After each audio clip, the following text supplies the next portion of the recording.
So hi guys, welcome back to another stream, and today's stream is the Belgium versus Portugal live watch-along. So without further ado, there's a bit of lag there. Let's jump straight into the lineup. So the Belgium team has Courtois in goal, Alderweireld, Vermaelen and Vertonghen as a back three, and Meunier. Maybe it's a back four for Belgium. And then in midfield they've got Tielemans, Witsel and Thorgan Hazard, and then De Bruyne, Eden Hazard and Lukaku up top. Well, Thorgan Hazard will probably play out wide on either the left or the right, and then Eden Hazard will play out on the other side. Lukaku will play through the middle, and then probably the midfield will consist of Witsel, Tielemans, and De Bruyne.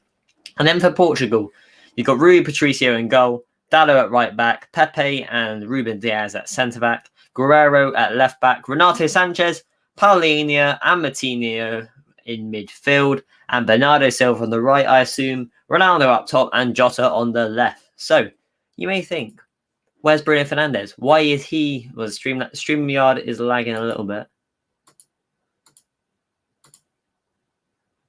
There you go. Sorry, guys. It was a bit of lag there. But yeah, you may think, wait a second, where's Bruno Fernandes? Why isn't he in the team? Well, the other game he didn't play very well, and he either came on against France or he got substituted. Either way, he wasn't playing very well. And he hasn't really done much this whole tournament, so that assumes why he's not playing today. And then also, we have got my fantasy football team. So let's have a look through that real fast before the game starts. Kick off at 8 o'clock, and you'll see how my team has done so far this tournament.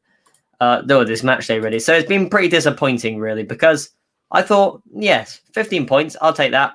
And I had 20 at the start of the day. I had Insigne as captain. I changed it to Wijnaldum. Wijnaldum goes and does nothing. And then I had Keith and Moore, and I thought, oh, may as well bring on De Ligt. Wijnaldum. And then obviously I had De Ligt in my team. I thought he was going to do something. And then he goes and gets sent off. And yes, it was a clear red card. In other words, the ball was played over the top. De Ligt was there. He lost his footing. And as he went to fall to the ground, he sort of flicked the ball back because he knew that Patrick Schick otherwise was going to run onto it and stick it in the back of the net. But that cost my fantasy team there, De Ligt. Thanks a lot, mate. And also it cost your Netherlands side, because after that incident where the player got sent off, they didn't really look much more threatening after that. Martin had a chance before De Ligt got sent off, tried to get around the keeper. He should have hit it first time, but I think it was his heavy touch that made him think, let's try and get around the keeper.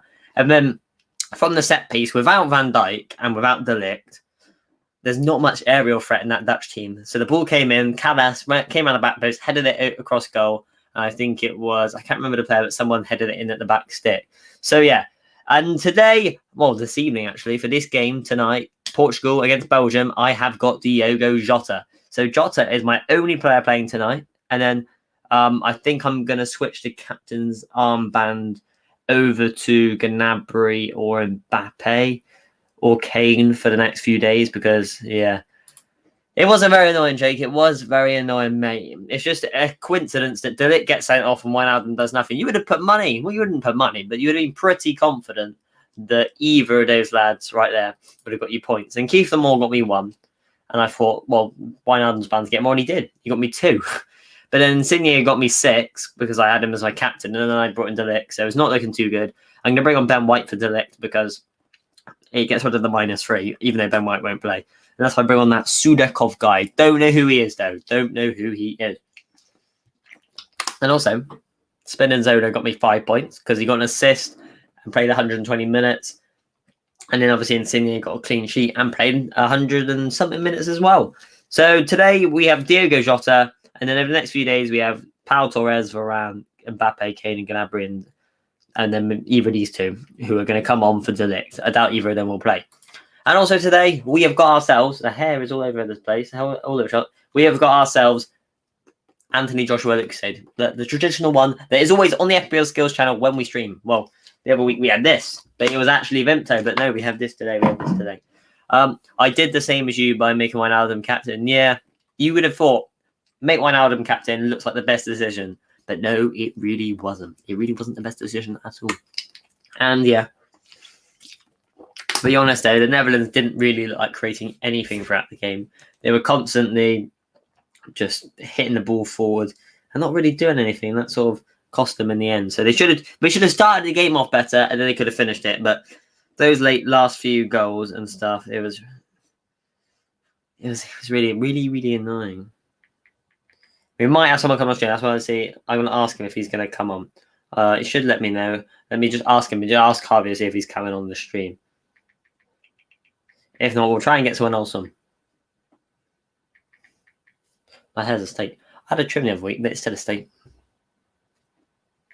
Coming on the stream. So yeah, this game though is probably the biggest game of the tournament so far in the knockouts, because we've only had 4 games in the knockouts, and this is the biggest one by a considerable margin. You've got the #1 team in the world. Who knows how Belgium are the #1 side in the world? Yes, they've got De Bruyne, Eden Hazard, Dorgan Hazard, Lukaku, Carrasco, Tielemans, Witsel, loads and loads of top players, but they haven't won a trophy in recent years.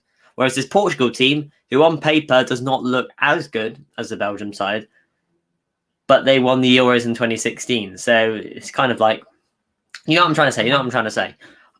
Well done to Czech Republic though. Yeah, fair play to them. Like, Czech Republic, they were the underdogs in that game, but I think people wrote them off at the start of the tournament. I think if you ask people who were going to get out of the groups, you would have said England, Croatia, and then probably Scotland or Czech Republic. I'm not too sure. But Czech Republic played really well in the groups, got through, and then they went and beat the Netherlands. So yeah, fair play to them. Fair play to them. But yeah, we got all the Portuguese and Belgian players in the tunnel at the moment. Ronaldo, Patricio, no Bruno Fernandes, as I explained inside the video. Stream, sorry. And then, yeah, Diogo Jota. Come on, son. Liverpool boy. Right there, Diogo Jota. And obviously, he's in my fantasy team as well. So he could get me some points if he plays well. It's a big if, because you never know in this. It's always a big if. But yeah, COVID things, we're walking out once. Not all out once, one at a time. That's what I was saying. Did my phone just bleep there? I thought it did, but I wasn't too sure if it was just me.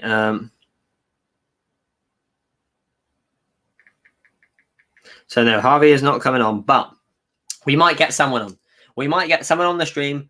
I have Lukaku and De Bruyne playing today. Well, fair play, mate. Because Lukaku and De Bruyne are easily 2 of the best players in this competition. Lukaku has scored several goals so far, and De Bruyne, obviously, he's scored and created ones as well. And you know the quality of both of those lads.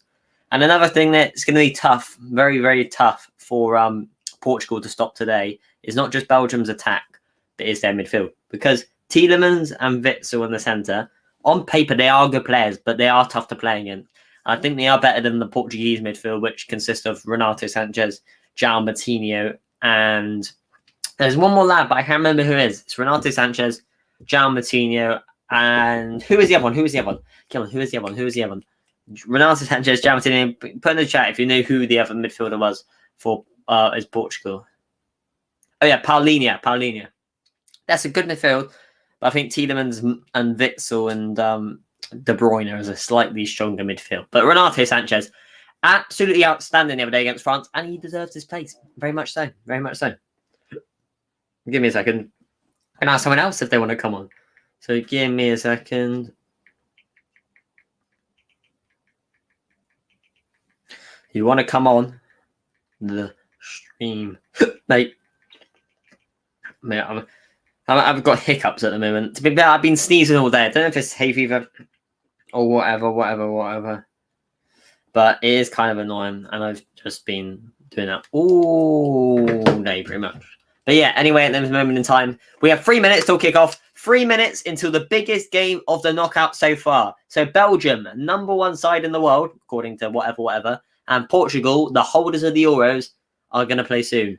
KDB is miles better than Bruno Fernandes. I don't care what anyone says. Yeah, I do agree with you. I don't know whether he's miles better, but he is better than Bruno Fernandes. You might look at last season, Bruno Fernandes, countless more goals, more assists as well, might have done, or give or take. But what you've got to take into account is De Bruyne didn't play a lot of last season. Also, penalty takers last season with Man City was a weird one, because De Bruyne was the main penalty taker, but then he missed one against Liverpool. I don't know who else took them, and it was here, there, everywhere. But yeah, if you ask me which one I would want in the Liverpool team, obviously it'd be Kevin De Bruyne.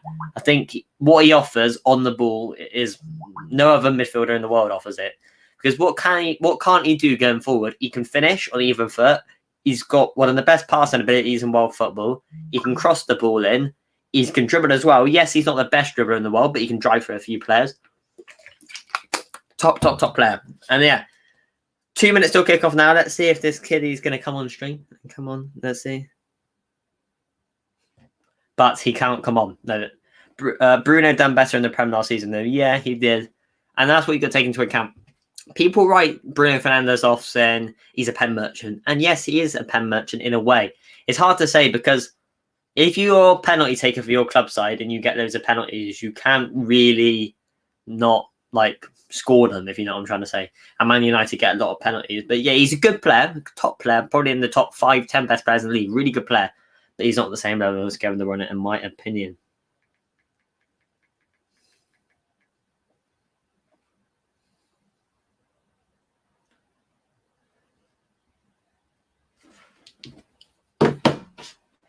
Kickoff next. ITV have countless adverts. ITV's always... So, kickoff is about to happen. But no, because of the ITV have no limit adverts, you've got to wait until the adverts pass by. And then you can watch the game. Not about adverts they plug on just for that, but adverts in general. So yeah, let's change this banner now because the kickoff is about to take place any moment now. So obviously, as it stands in this game, it is Belgium 1, Portugal 0. There we go. So let's have a look at the chat. I can't wait for Germany versus England on Tuesday. Yes, it should be a big game, mate. And obviously, on paper, that is England's toughest game so far this tournament. And what I thought England have got to worry about is not so much their defensive qualities, because obviously Germany's attack is better than Croatia's, Czech Republic's, and Scotland's, but we didn't concede a goal in the group stages. But what everyone was complaining about is our lack of goals going in the back of the net. So we weren't scoring enough. Sterling scored their only 2 goals, and he played pretty much crap throughout the tournament so far. Kane hasn't hit the ground running yet. Sancho barely got any minutes. Grealish and Saka both look good when they play, but haven't got enough minutes. Rashford, is he 100% fit? Calvert-Lewin, I don't think he's even come out onto the pitch yet. So it's going to be tough for England to score goals as well against Germany, because Germany's midfield is really strong, and obviously a lot of games are won or lost in that midfield. So the midfield battle is going to be really tough against Germany on Tuesday. And also, obviously, you've got Germany's defence. It's not the best defence in the world, but it's arguably better than Croatia, Czech Republic, and Scotland. So it's going to be hard for us to get through them. And what I really think is we just got to play expansive football. Got to be fearless. A lot of the times in the last few games, Jack Grealish and Saka, brilliant in the last game. They were fearless. They got the ball, drove forward, and created chances for us.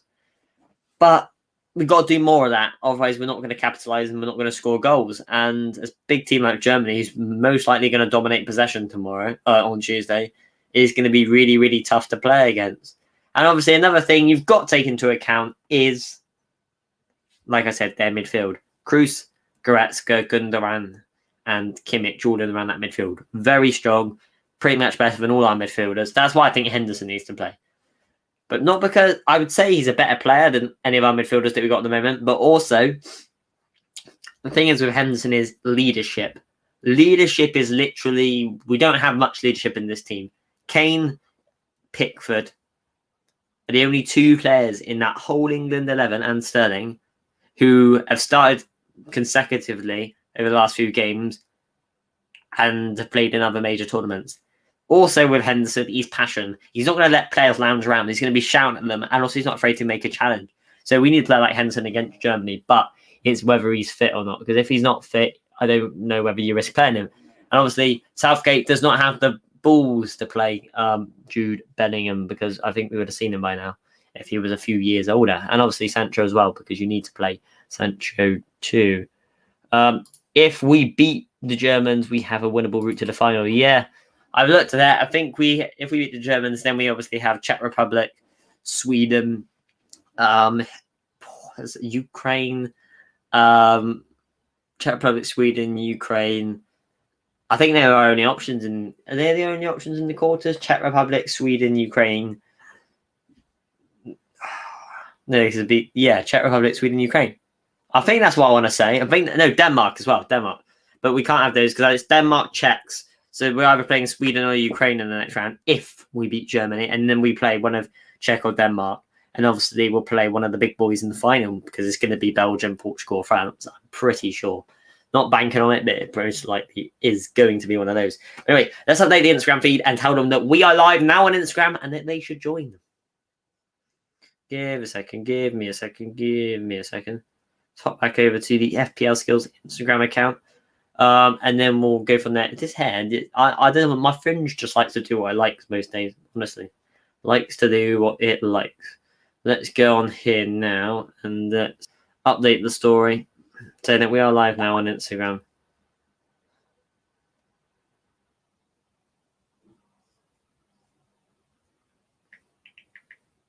Not live now on Instagram, live now on YouTube. Live now on YouTube. There we go.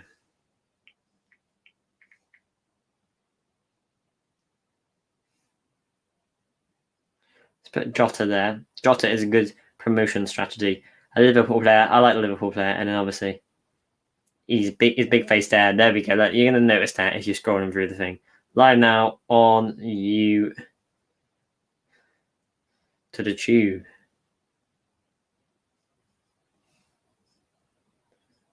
Yeah, that's good. That's good enough. Anyway, the game has started. 3 minutes in. Belgium. This pitch is really poor, but it is what it is. I've got to deal with that. ITV Hub. Don't have that on the PlayStation. They won't let you download that on the PlayStation. That is the most stupid thing you probably heard all day. That you can't get ITV Hub on the PlayStation. But you never know, mate. Thorgan Hazard and Eden Hazard both starting today for Belgium. One whose career is arguably was here and has taken this, and the other one's career who's arguably gone slowly like that, with Thorgan being the second one. Anyway, Ronaldo's got the ball and he's one-on-one with Vertonghen. And Vermaelen, they shepherd him away, but it falls to Bernardo Silva. Bernardo Silva into João Cancelo. No, not Cancelo. Is it Cancelo? Is he back in the team? Sorry, guys. I'm trying to remember who's back in the team. It's not Cancelo because he had credit. I thought he's out for the tournament. But it's Pepe. It might be Cancelo because I can't see Semedo over on the pitch. That's the only thing. So maybe Cancelo has recovered and he's ready and raring to go for the second half of the tournament if Portugal get past Belgium, obviously. But anyway, Renato Sanchez on the ball. Good little player, Renato Sanchez, really good. Into Pepe, and he's still young. He feels like he's been a wonder kid for years, but he is still very young. And the thing is with Renato Sanchez, he had that loan move to Swansea. He was at Bayern Munich, and a lot of speculation was circling around him. Is he going to be this next big thing? And then he sort of dropped off, but now you can see, I think he's playing for Lille in Ligue 1. I think they just won the other boys. Well in, Harvey, mate. Well in, Harvey. Welcome to the stream. If you look in Ligue 1, I think it is, for Lille, Renato Sanchez, top quality this season, being a really good player. And in the tournament so far, he's been outstanding. And obviously, he's keeping Bruno Fernandes out of the team. So, top player, Renato Sanchez. Top player. Anyway, at the moment, Belgium are about to take a throw-in over on the left-hand side. Here they go, ready to take their throw-in. Ball into Eden Hazard. Eden Hazard on the turn. Renato Sanchez completely turns whoever that was in midfield. The poor picture quality is hard to say. And he's played through Diogo Jota. And Jota's in. And he shoots.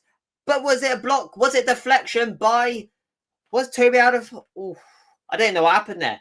Jota's shot. I don't know if it's a deflection off out of the wide for a Portuguese corner. Or he just dragged it really, really badly wide. Let's have a look. Portugal won it in the midfield. Driving forward Renato Sanchez. Played through Diogo Jota. And there we dragged that wide. I think he was aiming right for the bottom corner. That is really poor there from Diogo Jota. You expect a lot better than from him. Anyway, Portugal have won it back again, but Belgium retained. Oh, quickly nick it back. Eden Hazard into the Belgium left back today, which is, I can't see this picture quality. Is so poor. Now TV's doing me dirty with this. How do they expect this on ITV Hub is an adequate enough source? But anyway, Belgium have got the ball now. Kevin De Bruyne. You know what you can do. You know what you can do. You know the qualities on the ball. Score predictions. I'm going to go with... I'm going to go 1-0 to Portugal. That's my score prediction. 1-0 to Portugal. Put your score predictions in the comment section. And yeah, we'll see. We'll see how many people think Portugal's going to win. How many people think Belgium's going to win. Because obviously there's only one way through this, which is either of them winning. Will it go to extra time? Will it go to penalties? Who knows? It's Guerrero and Dalot. Yes, you're right there, mate. I thought it was Cancelo. But yeah, I saw Guerrero at left back and Dalot at right back. So what are your score predictions, Harvey and Jake? I'm saying 1-0 Portugal. Anyway, talking about that, Portuguese... I'm going to say Portuguese throw him right now. Diogo Jota had the biggest chance and the best chance of the game so far. 6 minutes 45 into the game. The problem is that it's 8:08 and I'm this amount of minutes into the game. It's ridiculous. Pitch quality is poor, and so is the timing of the game. 2-1 Belgium and 1-0 Belgium. Interesting. I see how you've both gone for a Belgian victory. And I can see your point because they are the ranked number 1 team in the world and probably got the best attack in the tournament. But like I was saying, how are they ranked number 1 in the world when the last 2 teams to win a big international trophy were France and Portugal? Surely, France should be number 1 in the world, Portugal number 2, and arguably Belgium number 3. You shouldn't have Belgium, the number 1 side in the world. Yes, you can say on recent form, but what was the last international team to win a major tournament? France. So shouldn't they be number 1 in the world? Don't ask me who makes these decisions. I predicted Belgium to win the tournament before the tournament started. Interesting. There's been a lot of hype over Belgium here for the last few years. And yes, they are a quality outfit, but they've got to produce a trophy. All top teams, at the end of the day, have got to produce a trophy to show how good they've been. Because you can't just say you're a top side and then never win anything. That's the thing. You can be a good team. If you want to be a top team, you've got to win trophies, even if your opposition are tough. I also said Denmark will get to the semis as well. Well, you're not far off that prediction neither, Harv. You could be right. You could be right for both of them. But yeah, I do think that... Oh, Meunier out on the right-hand side. He's one-on-one with De Guerrero. Whips the ball into Lukaku. 2 over here, but it comes out to... Is that Borgen Hazard? Yeah. Here's Axel Witsel. Axel Witsel into Tielemans. Tielemans into De Bruyne. Back to Yuri Tielemans now. Tielemans... I think France will win it. Let's be real. They are the best team in this tournament with the quality of players they have. Who do they have in midfield? Kante and Pogba, who plays well for his national team. Mbappe, Benzema, Griezmann up top. Varane, Kimpembe, Lucas Hernandez at defence. I mean, they got solid goalkeeper in Lloris. Like, you can't dispute their qualities. That's the thing that you've got to remember to say. Anyway, Witsel on the ball now. Plays it into Toby Alderweireld. The still Tottenham centre-back. Pings it over to the Thomas Vermaelen. I should have said the former Tottenham centre-back if it was Vertonghen. Anyway, Hazard on the ball now. My nose, I can literally not smell anything. I don't know if there's a cold. Do I sound like I've got a cold? Because I might have a cold or it might be hay fever. I don't know, but I've been sneezing all day and I've got a blocked nose. Anyway, Thomas Vermaelen right here is on the ball. Plays a diagonal switch over to Thomas Meunier. He touches it, plays it into the box. Lukaku's there. Headed clear by Ruben Diaz. Now a touchdown and Belgium retain possession. Really well done there by Eden Hazard. Witsel back into Eden Hazard. Hazard turning, twisting. Plays it into Romelu Lukaku. Off to Eden Hazard. He shoots. And it goes wayward. Awful shot there from Hazard. You expect better. It was a hard angle, but you do expect better from Eden Hazard. My name is... That song, what's it called? Romello. My name is Romello. But you can call me Tank. That song they used to sing back when he was in Premier League. I want Denmark to go to at least the semis because of all the emotion they've been through. Yeah, to be fair, I do think if any team in this competition deserves to get far or even win it, it's going to be. It should be Belgium. Obviously, with the Eriksen incident, and obviously they are a good football inside. Like you can't put that past them. They showed it against Russia. Russia are a decent outfit, and Belgium and Denmark showed what they're all about. But yeah, they've got a lot of tough opposition to get through if they even do get to the final. But they could easily get to the final because they're on the, quote, easier side of the group. So they could obviously get through to the final if they tried. But then whoever's going to be in the final, whether it be Portugal, Belgium or France, it ain't going to be easy, and I'll tell you that. Anyway, Guerrero down the line, headed clear by, is that Yang Vertonghen? This picture quality is so poor. I only know the definitive players in the Belgium and Portuguese team. The ones who you know are playing there, the ones you don't have to contemplate who's there. Anyway, Rafael Guerrero. Italy were my main dark horses and Denmark were my second. Well, I don't know whether you can put Italy as dark horses because the thing is, Italy are a top side. Don't get me wrong. That's why, and they haven't really shown that in recent years. Obviously, they didn't play in the World Cup in 2018, didn't they? Qualify or something. But everyone knows that Italy, they were never really a side that everyone expected them like to do reasonably well. It wasn't like a Denmark or even a Turkey. Obviously, Turkey didn't do well, but that was more like a bit more debatable because Turkey were never expected to go far before the tournament started, but you kind of expected them when you look through their team and etc. etc. Harvey, Tottenham versus my team as it is on the first day. Yes, that will be a big game. Depends if Harry Kane could be playing for either side. We don't know, do we? We're going to hire this seat up a little bit because I feel like really low. Ow! My balls! I feel like really low down it.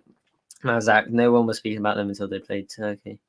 Yeah, but I don't think you can really put Italy as a dark horse though, because they are a big side. Like they're a big. They've been a big team for a number of years now. So it's not like they're just the new boys on the block. It obviously didn't qualify for the World Cup. But yeah, no, it's let's get this wire out of the way off the Xbox controller, which I'm not even using. Because, funny enough, they won't let me use the Xbox for ITV Hub. How stupid's that? How stupid's that? Mate, I can't lie. Fair play, Harvey. I understand if you're a Tottenham fan and you're playing Man City opening game of the season. Obviously the title holders and one of the biggest teams in Europe.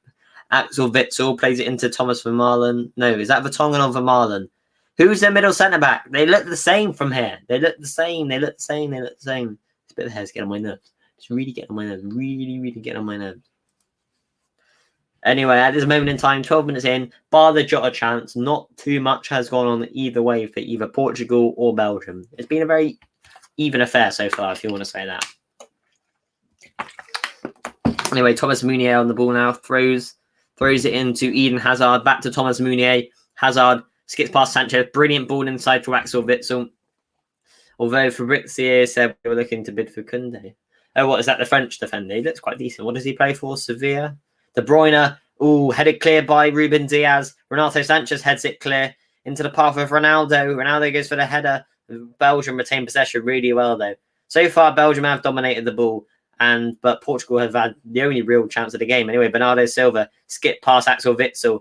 Gets pushed, but Ronaldo has the ball now.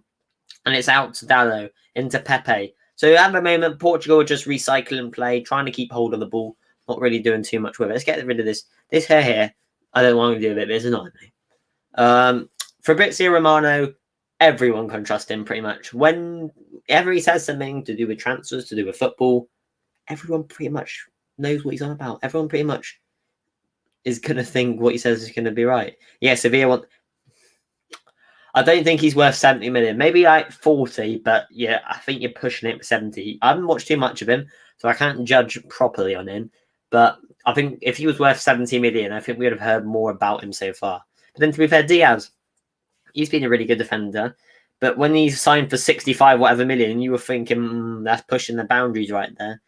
But look what he's paid off to be. Anyway, Pepe sprays it over to Jota, but it goes out for a Belgian throw-in. Over on the right-hand corner of the pitch. And yeah, Portugal have struggled to create anything, struggled to break through this Belgian team so far. What has been tough, though, for Portugal this game, not just for Belgium, is the midfield. Like I said, Belgium's midfield is probably better than Portugal's, and a lot of games are won or lost in the midfield. Although Man City versus Tottenham games do have a bit of history, and most of the time it's gone Tottenham's way. Yeah, I guess they do have a bit of history over the years. Over in recent years, really. But yeah, they do have a bit of history. Anyway, Portugal have got the ball at the moment. Guerreiro driving forward the ball, plays it into Diogo Jota. Jota into Paulinho. Oh, I've got to remember. Renato Sanchez on the ball now.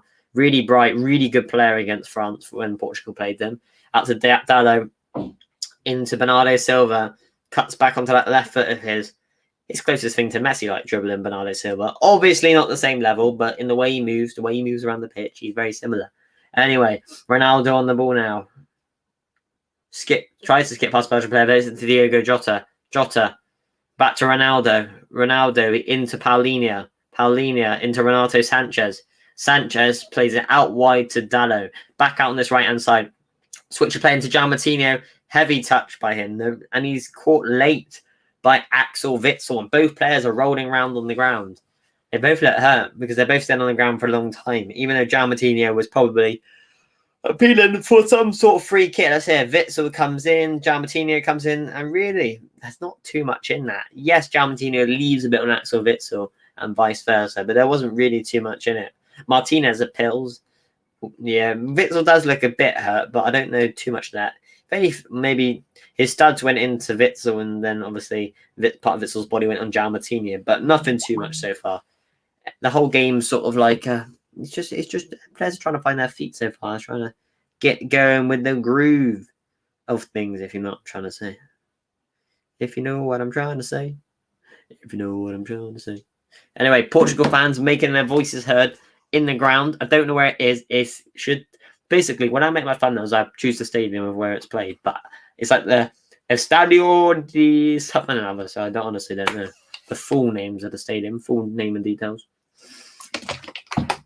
Anyway, Belgium knocking it around quite nicely at the moment.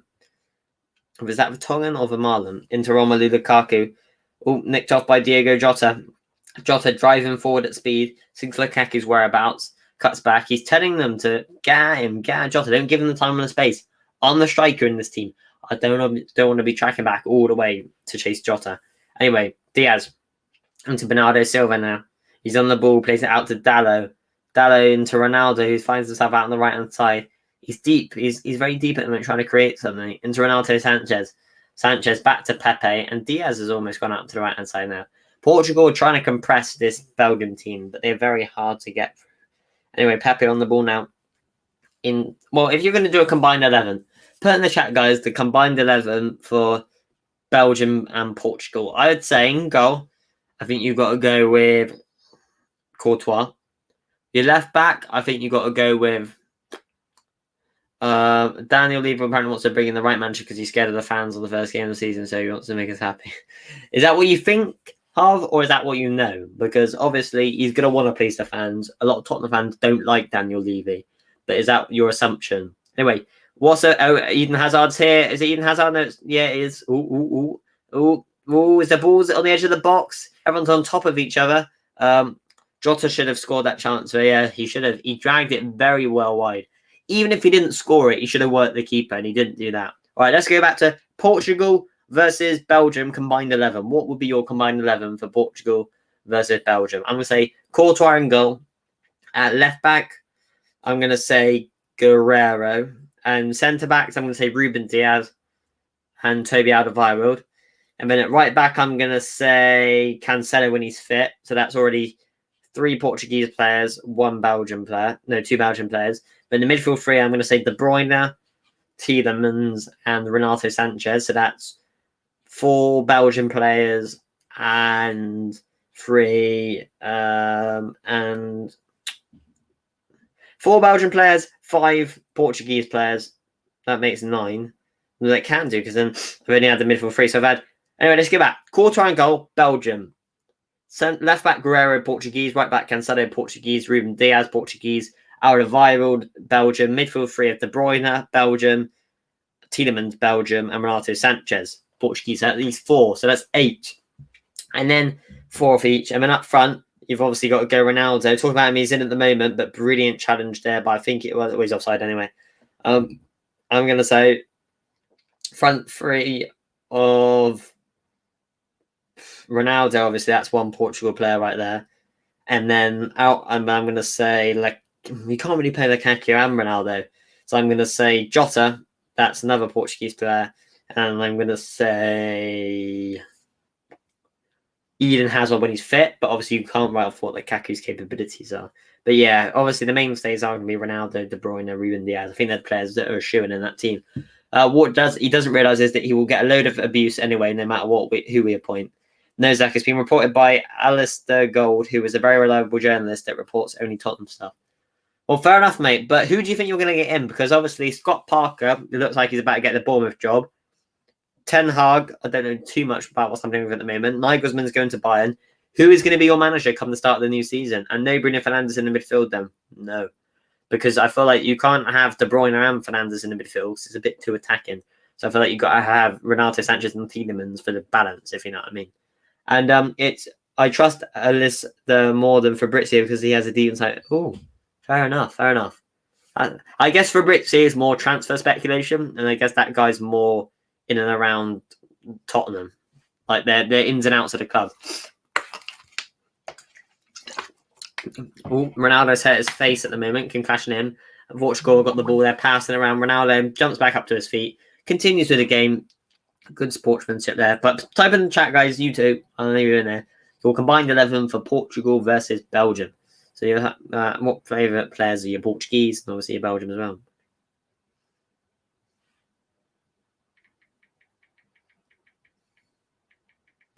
Sorry, guys, 1 second.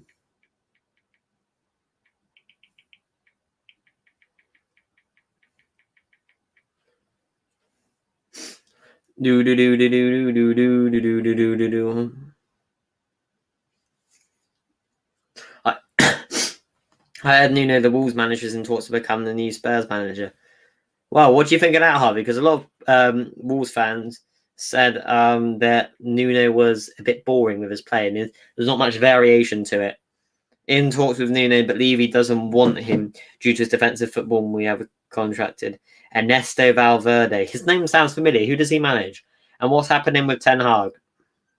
Like, what's going on in and around with Ten Hag at this moment in time? Anyway, Ronaldo's in. He's got the speed on Jan Vertonghen, I think it is. Or it's Vermaelen. That's Vermaelen or Vertonghen? Which one's Vermaelen? There's Alderweireld there. Gosh, this is so complicated when you just picture like this. Alright, it's like, how you doing, mate? How you doing? Welcome to the stream. It's currently obviously nil at the moment, but Portugal, Diogo Jota should have scored. Jota had the best chance of this half, and he just blasted it really far wide, which was very annoying, especially as he's in my fantasy team and yours as well. Anyway, Pepe on the ball at the moment. Got blocked nose at the moment this time. Ball played into Jota, very well controlled on the chest. Bit of a heavy touch. They're appealing for a handball. Ronaldo and Jota are actively appealing for a handball. Could have the rest decision there been influenced by the Portuguese players? Or has he clearly seen something here? Yeah, he fed on it, but it was where he's falling on the ball. That's the thing. But he did stop the ball round that Jota was trying to poke it around him. See that fresh in there, Jota? Yeah, I'm watching it now. What minute are you in? Because I'm in the 23rd minute, and obviously ITV Hub, stupidly, is like 1 or 2 minutes behind. So what minute are you in there, Zach, mate? Anyway, here we go from range. You've got yourselves Cristiano Ronaldo and I want to say Bernardo Silva over the free kick. It looks like Ronaldo's going to take it. He knows he wants to. He's eyeing up the goalkeeper. He's got to get the right position to have a strike on goal, which is going to threaten the keeper, which is going to try and work something into the back of the net. He managed... 1 second, Harvey. Let's see this free kick, and I'll have a look over at you.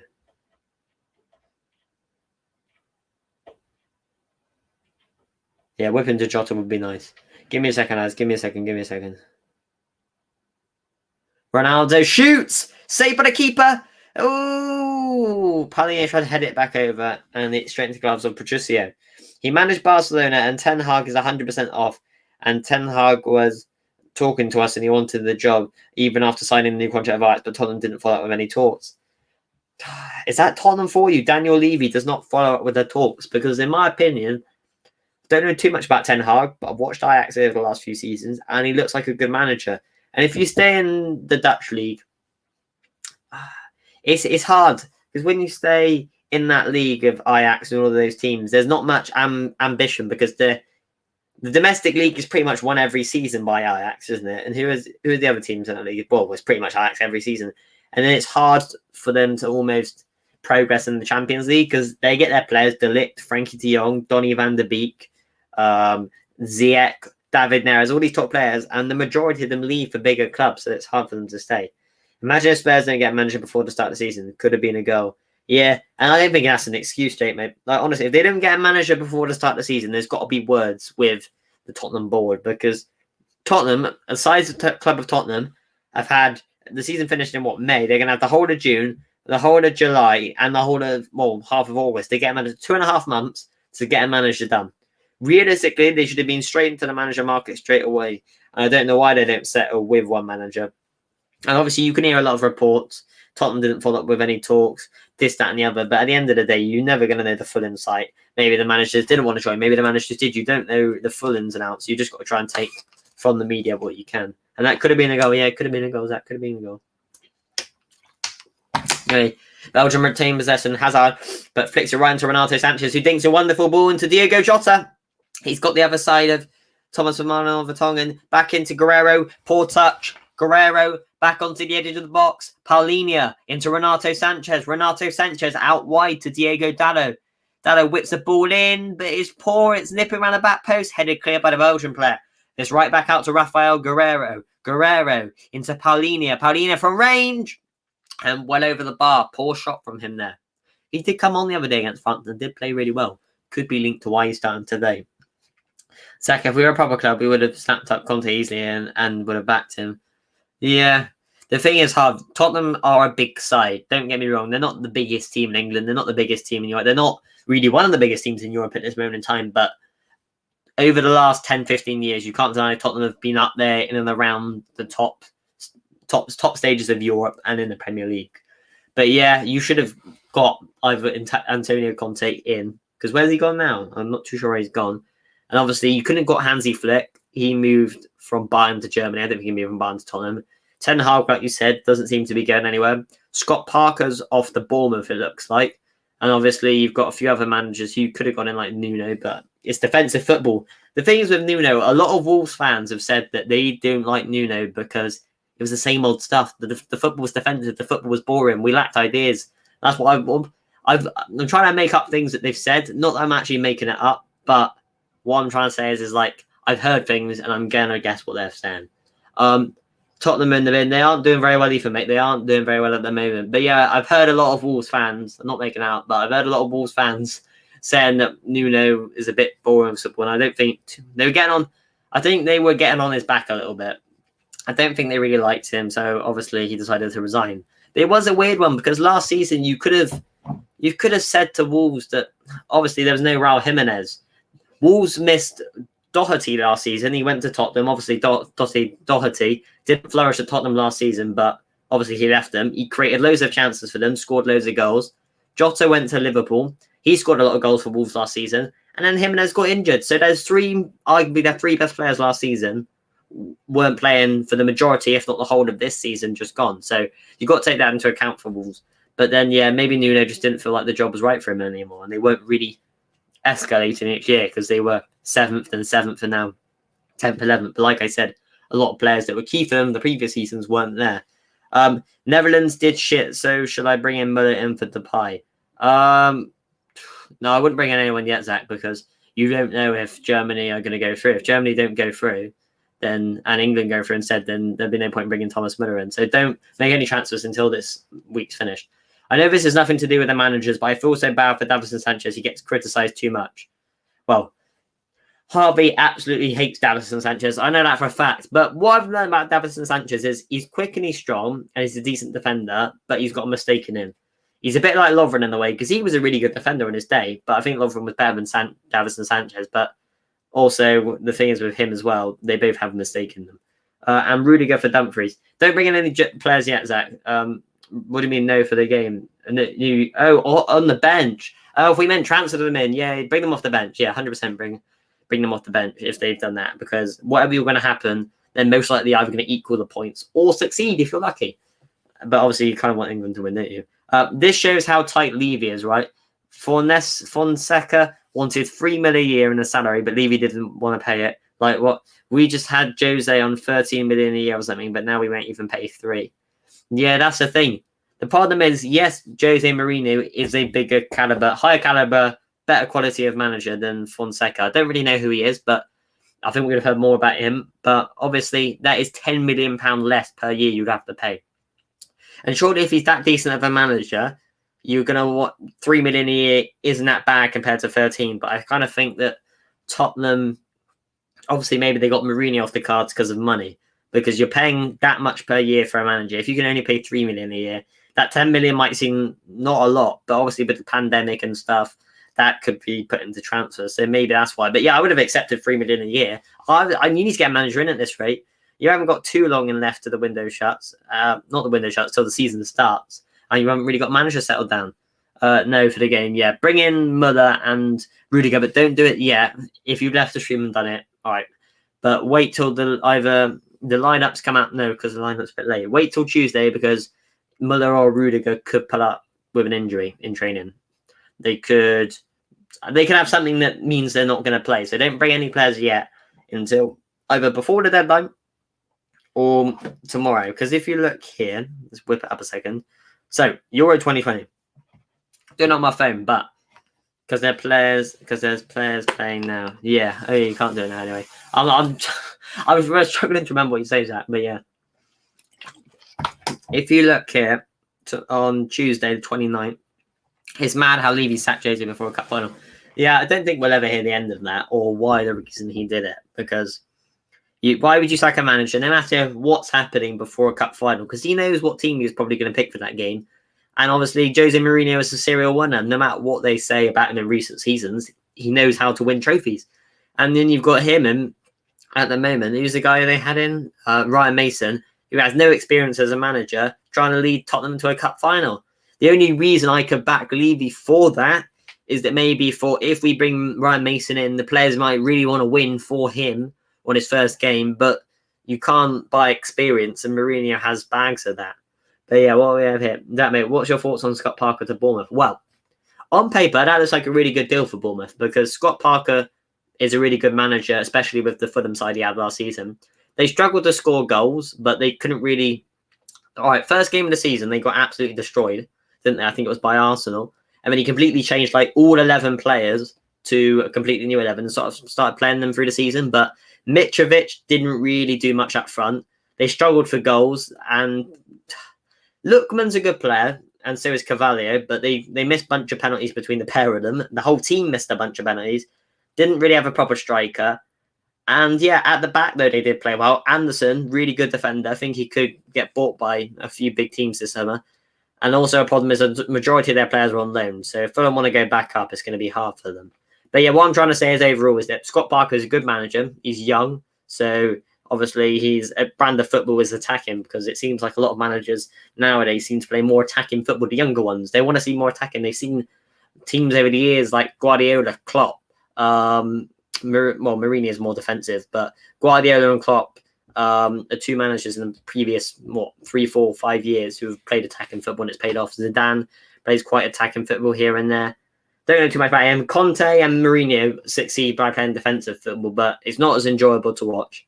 And it only works in some leagues, especially in Italy. It works in Italy because Italy is a very defensive league. But yeah, I think it's a good appointment for Bournemouth. It looks like it anyway. But yeah, it's a good appointment there. And as long as we keep hold of our players like Dan Juma, David Brooks, Metham, all of them lot, we could get back promoted to the Prem, which would be really, really good.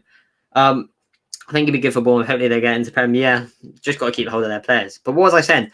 On Tuesday, the 29th of July, England play at 5 o'clock versus Germany. So Zach, don't bring Rudiger or Müller or anyone. Don't bring any of those players into your team, Germany or England, off your bench. Wait till 4 o'clock when the lineups get announced because then you can see if they're starting. But you could still bring them in anyway beforehand if they're fit and raring to go because they could have come off the bench and score, obviously. Yeah, De Ligt did utter rubbish for me. -3 points. The guy lost his footing, tripped over, and then he went and handballed the ball. Come on, man. Come on, let's be serious. That's not good. That's not good at all. And like Gary Neville was saying, a more experienced player, you would have tripped and let Patrick Schick run through and score because at the end of the day, if you're 1 goal down but you have 11 men, it's a lot easier to get back into the game. It may look like if it's 0-0 and you've got 10, it's easier. But yeah, it might be easier because they haven't scored yet. But they're more likely to score with 10 men. And 10 men is probably 9 times out of 10 a harder thing to deal with than a goal down. Because if you don't have 11 players on the pitch, how are you even going to score the goal if you're going to move them more into the fence? Because if your defender gets sent off, you're not going to leave that gap there, especially at centre-back or full-back, because you just get exposed. You just got to obviously weaken the attack. I'm going to change my prediction to 1-1, and then it will go all the way to pens. That is a good prediction there, Jake. It will make it a long evening and a long stream, but yes, it will make it a very interesting game. The worst thing is that our actual owner, Joe Lewis, his net worth, I'm guessing you're saying there, went up by about 350 mil last year due to taking money out of the club. And this is a fact, by the way. It's literally a statement. That's what I understand as an owner. Yes, all owners take money out of the club, but if you're not going to reinvest that money into the club, why do it? And I know Tottenham have got a new stadium, this, that, and the other, but you still got to reinvest the money into the club properly and also in players and managers as well. Anyway, Lukaku drives forward. He was holding off the player there. Belgium were on a really fast counter of that, but Portugal made a late challenge. But Belgium got the ball again, stopping this Portuguese quick counter-attack as they tried to play Jota in. Stupid. I would rather be 1-0 down but have 11 men. Yeah, exactly. The thing is, when you're 1-0 down and have 11 men, you have... Obviously, Netherlands weren't playing very well, but you have an equal chance based on players on the pitch to get back into the game. But if you're 0-0, for the rest of the game, you're going to be under the cosh, aren't you? With De Ligt. Yeah, I had De Ligt in my fantasy team, mate. That was really annoying. But, ooh, like Lukaku's calling for it, but Mooney almost hit on the outside of his boot then, top corner. And yeah, it was a mistake bringing De Ligt in, although I did have him for the past few weeks. And he has played well, but it was typical him getting sent off. Considering Kiefer Moore got me 1 point, and Insigne got me 6 with the captain's armband, took away 4 points, bringing Kiefer Moore off and moving the captain's armband over to Wijnaldum. And I only gained 4 points. So I basically was actually, no, I got -3. So I was basically, I can't bother to do the maths, but I was about, so let's work it out. So I was on 14 points because I took away the 3, I took away 4. So I was on about 18 points. But then I only gained 1 from today because I had a -3 and a 4. So yeah. What are your predictions for this game? I'm saying 1-0 to Portugal. That's my predictions. What are your predictions, Zach? What are your predictions for this game? Apparently, we're in a lot of debt. But how does this make sense when Joe Lewis just spent a ton of money on building a new airport? What do you mean by a new airport? Like, is this to do with his other businesses? Again, that's true. You can literally Google it. What is this to do with, like, his other businesses that he built a new airport with? I guess FSG, Liverpool's owners, they don't just own Liverpool. They own a few. I think they own a baseball team. I don't know. They own some American sports team. So they don't just own Liverpool, but... That's the thing. If you're an owner of a football club, it is a business at the end of the day, and you want to make money on it, even though... Jota had a chance. Was that Jota? No, it might have been Dallo. Yeah, Dallo had a chance there to open the scoring. Obviously, football clubs do make a lot of loss throughout the year, but the thing is, when they sell their football club, they want to make it worth more than it was when they bought it. Like Abramovich bought Chelsea for not very much, and look what it's worth now. And FSG, the Liverpool have gone up over the years, but you can put a lot also down to the manager because success brings trophies and trophies bring money. Yeah, Zach, he just spunked a load of money on a new airport. I guess you can be triggered. I know it's his other businesses, but I guess being a Tottenham fan, you want the best for your club, don't you? You want the money to be put into it. And sorry, what did you say your prediction was? I said 1-0 Portugal. What are yours, Zach? I think it's buzzing over there.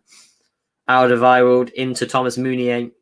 Meunier into Tielemans. Tries to play it through to Alderweireld. Brilliant recovery by Guerrero. But plays into Renato Sanchez, who holds off Kevin De Bruyne.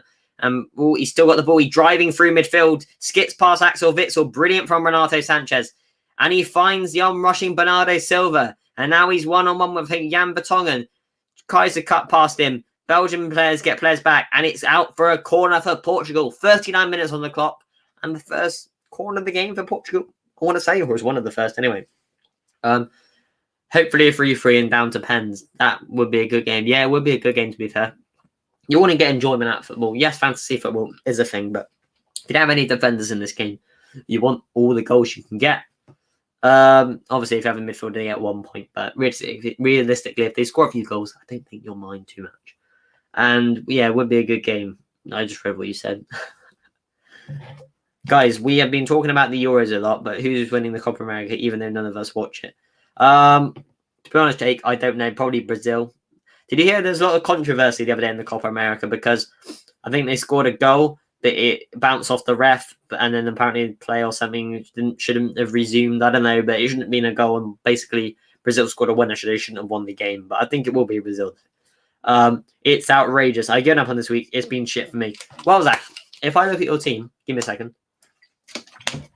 You said you've given up on this week, but if I go over to your team, you can't see it at the moment, but I'm just going to give it a quick look. So don't worry, there's no point looking in deep into your team.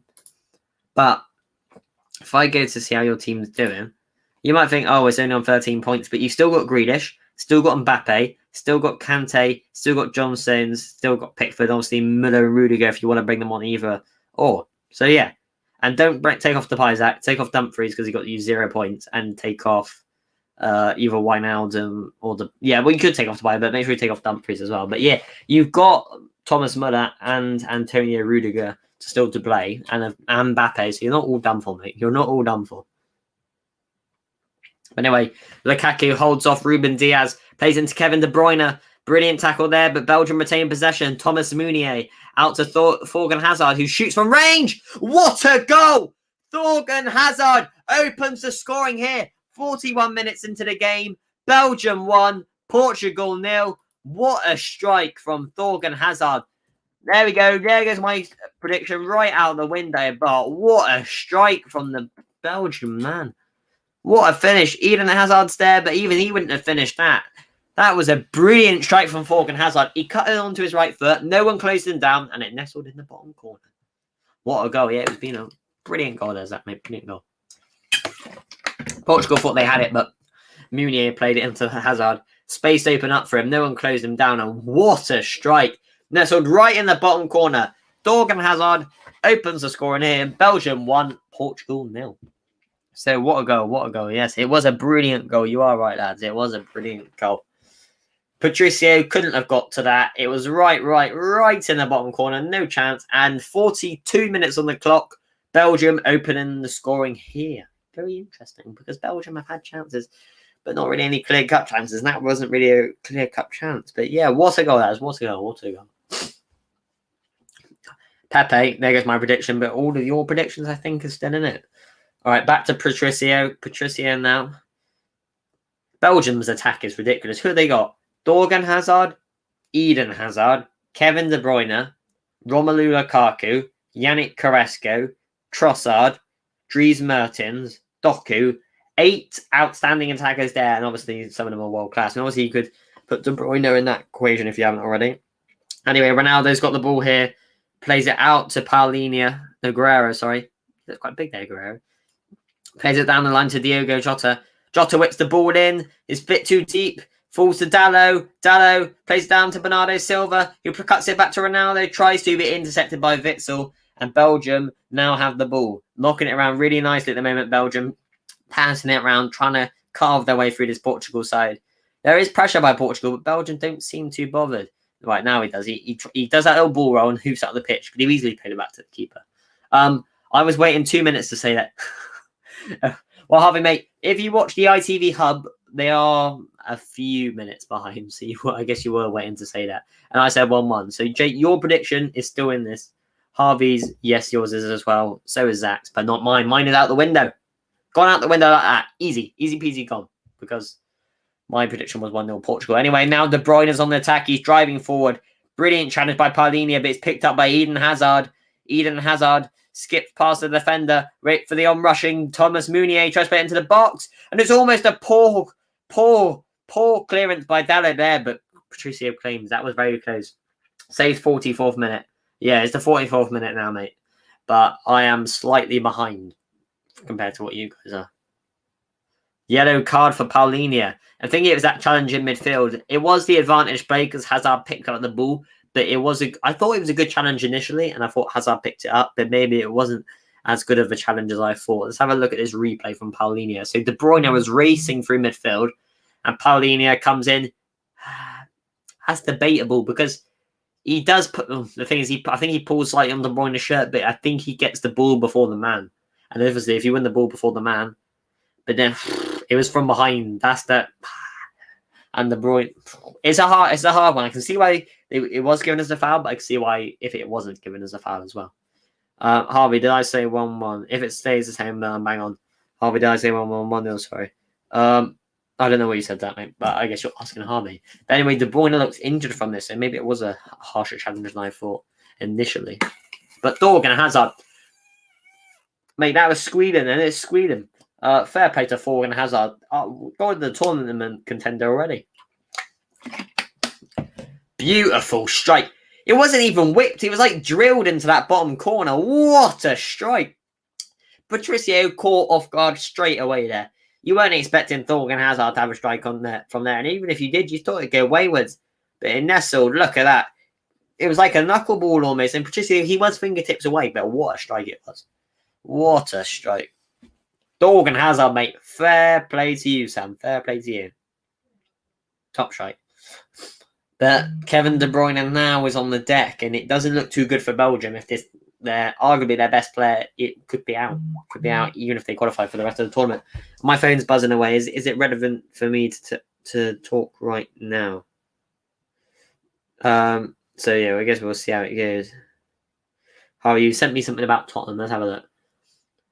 The strategy was to build an international sports and entertainment group to profit from the media's interest. There's no passion here.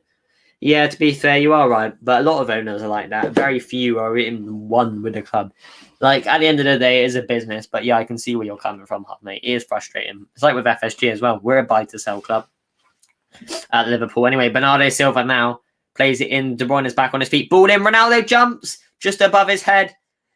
At this moment in time, Guerrero plays it back into Ronaldo. Headed clear by the Belgian player. Falls to Paulinho on the edge of the box. Paulinho! Way over the bar on his left-hand side. I think he's right-footed. Wasn't a great strike right there by the man. My hair was a state. Bear in mind, don't know what is going on right here. What is going on? Look at the state of this trim, lads. Look at the state of this. Shocking stuff right there. It's not going well in the trim department today, but it's when I go out and I come home and it's all a bit messy. You know what I'm saying? Zach, you said that. Daniel Levy said the stuff in yellow. Yeah. It is annoying as a football fan to see owners who don't really care about the club. All they care about is money, which obviously should be their main. Well, shouldn't be their main, but it should be one of their main concerns considering a football club is a business. But at the same time, look at the Leicester owners. Look at a lot of owners in Germany. They are at one with the club in a way. They are supporting the club more than just for money purposes.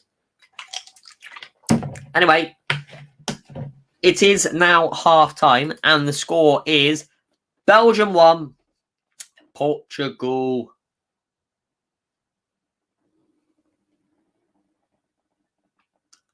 0. So Belgium 1, Portugal 0, half-time here at the Estadio. I don't know what the stadium's called. It's one real complicated name. I've got it somewhere, but I'll have a look at it in a minute. What was reaction when Origi scored that goal against Barcelona? Well, I wasn't streaming. I didn't have the channel then when Origi scored that goal against Barcelona, but absolute scenes. Basically, I was sat in my bedroom and I was watching it on the screen, and my mum was there as well. And absolute scenes, mate. It was absolute scenes. I was screaming, I was shouting. I was going absolutely nuts. But the goal that probably, yeah, the secondary goal, the first one was a bit of like, yes, but the last one, absolute nuts. There is no passion here. It's pure financial. Yeah, that's what you don't want from your owners. You obviously want an owner who is obviously wanting to make money out of your club because obviously they've got to put money in. But if he's got no passion towards the club, that is a joke. And they can come out and say whatever they want, but I really do think that is their main purpose. Anyway, let's get the banner back up. So it is Belgium 1, Portugal 0 for like the 18,000th time I've said that today. And look, stay humble, lads. Stay humble. Any of you guys out there, if you do have success in this world, remember to stay humble because, you know, things can come. Life comes at you fast sometimes. So remember that. Do remember that. But yeah, quick motivational bit there from Zach. Anyway, that game against Barcelona was one of the best games I watched. Arguably the best as a Liverpool fan from 0 to 90. Wijnaldum was class. Scored the 2 goals. Was brilliant. Fabinho, he was probably the most underrated performer that night. He got a yellow card earlier on. And for the whole game, he was brilliant. He was making challenges. He was doing this and the other. But he was on a yellow card. And near the end of the game, there was one point where he tackled. Brilliant challenge. Picked the ball and drove like 30 yards up the pitch and got fouled. It was absolutely outstanding. Like, that is the passion you want to see from your players. Players play like that. They deserve to play week in, week out. Passion over talent any day. Players like Jack Grealish, quality player. Not saying he's not passionate before anyone comes at me. Jack Grealish is arguably, yeah, he is a passionate player and he's a captain of his team, but he is more of a luxury player. Because you watch Jack Grealish in the Villa team, he doesn't do much bar go forward. He's not working back too much. He doesn't track back. He doesn't put in challenges. But Jack Grealish is a luxury player. You have him in your team because you know that any given moment in time, he can create a chance when you score a goal, etc., etc., etc. But if you want to play in the Liverpool team, Jurgen Klopp arguably wants you to be as good on the ball, especially in midfield, as you are off it. Henderson, Wijnaldum and Fabinho dominated many games for years and years and years in the Liverpool side. Not just because they were good on the ball, because they could also create chances and stuff like that. It's because they were brilliant off the ball as well. The amount of times I've seen those players tackle, work hard, just all-round quality in midfield, press, the lot that Klopp wants from his midfield players was countless times.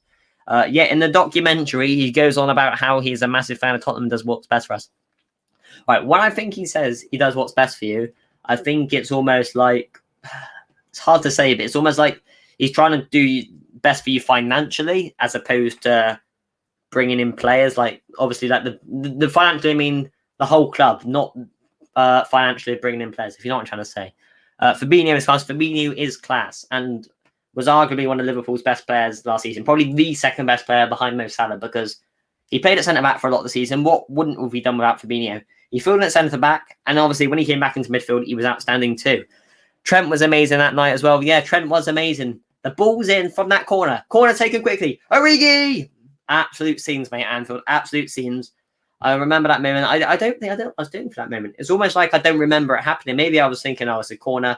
I saw Trent walking away, Shaqiri just looking around. Next thing you know, Origi sticks in the back of the net. Absolute scenes. Genie looked like a different player earlier. Yeah, he did. That is the sad thing. The things with Wijnaldum, there's one criticism I can have on him. Wijnaldum works hard. He can finish. He's good at passing. He's got everything to his game within reason. But one thing that Wijnaldum does, I don't know. I think he lacks, when the team's not playing well, when the game's not going well, I think he lacks that like oomph. Like, come on, lads, it's not over. I feel like he's a bit more like, the game's not really going well. He's not that player that will grab the game by the scruff of the neck and say, come on, let's get back into this. That's the only gripe of Wijnaldum. Zach, mate, you know that Gemma girl. All right, text me about that Gemma girl, mate. Text me about that Gemma on the Snapchat. I'll talk to you about it in a minute. Klopp is slightly overrated. Oh, yes, I know this is Oscar. I know this is Oscar in disguise. I know this is Oscar. Klopp is slightly overrated. Let's be honest here. Also, THG chat, Millennium Club, it's finished. I know this is Oscar. I know this is Oscar. It's the same one as last time, Harvey, mate. Same one as last time. But yeah, that Barcelona game was absolute scenes. Fabinho was class. Wijnaldum was class. Everyone was absolutely class. One of the best games I watched. And all right, I'll let you know. Also against Man City at Anfield, 17-18, I think it was January. Those 10 minutes of football, I think it was from the 50th minute to the 60th minute. Liverpool were it was 1-1, and then it went 2-1, 3-1, 4-1 against Man City at Anfield. About 10 minutes. I remember I was in the pub with my dad. Absolute scenes. It was like Man City, the best team ever in Premier League history, would come to Anfield and they were getting thumped. Sorry, Jamie. I'm sorry. Sorry for offending your team in the comments, but that game was one of the best I've watched. The game against Barcelona, one of the best I've watched.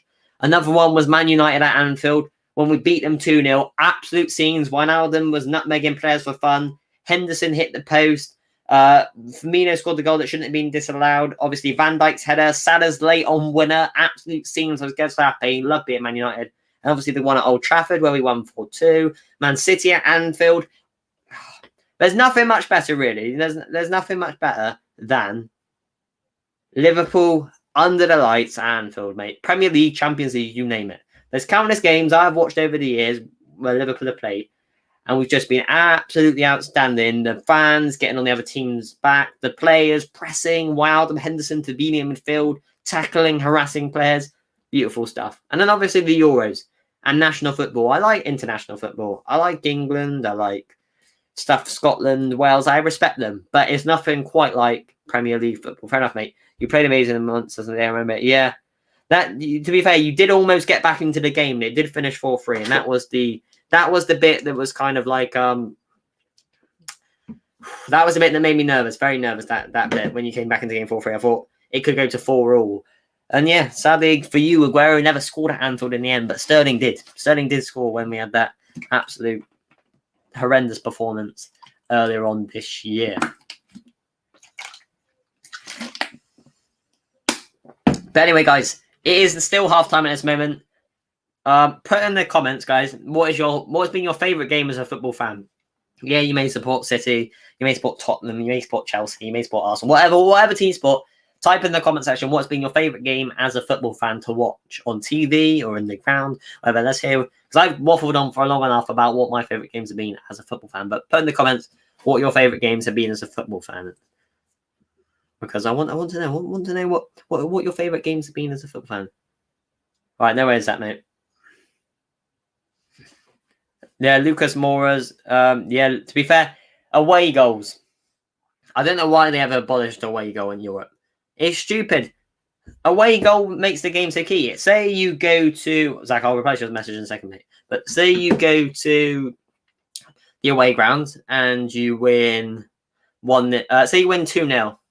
And then no, actually, all right. Let's say you win. Yeah, right, you go. So you're a team. You go to the away ground. You win 2-1. Then you come back over to the home ground, and the other team is 1-0 up. and it's 2-2.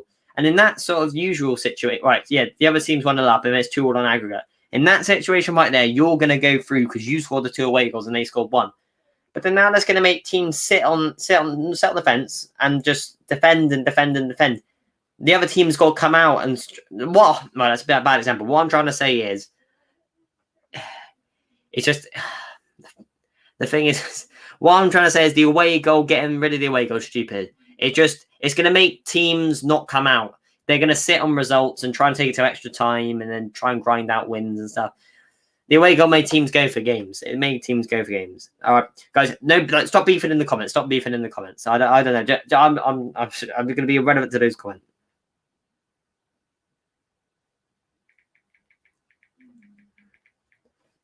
That's the thing. You just got to try and I don't know why UEFA are crafty as well because things with UEFA is that they knew the Euros was on and they knew the majority of football fans would be watching the Euros. So they thought, whilst the Euros is on, why don't we go and abolish the away goal in Europe? Because, yes, it would get a bit of speculation from those little salty fans on social media. But because the Euros is on, all of the mainstream pundits and stuff, they won't be talking about that. They'll be talking about the Euros. So we can almost shove it under the carpet. And then when the season comes around, everyone will go, why on earth did they get rid of the away goal? And then everyone will be going, oh, and then UEFA will be going, we did it months ago. You should have said then. So they're crafty, UEFA. Very, very, very, very, very crafty. Stupid decision. Stupid decision getting rid of the away goal. But yeah, guys, I haven't seen enough comments. What has been your favourite game as a football fan? Type in the comments, guys, your favourite game. Type in the comments your favourite game as a football fan. What has been the favourite game you have watched in TV or live in the ground? I'm only wondering.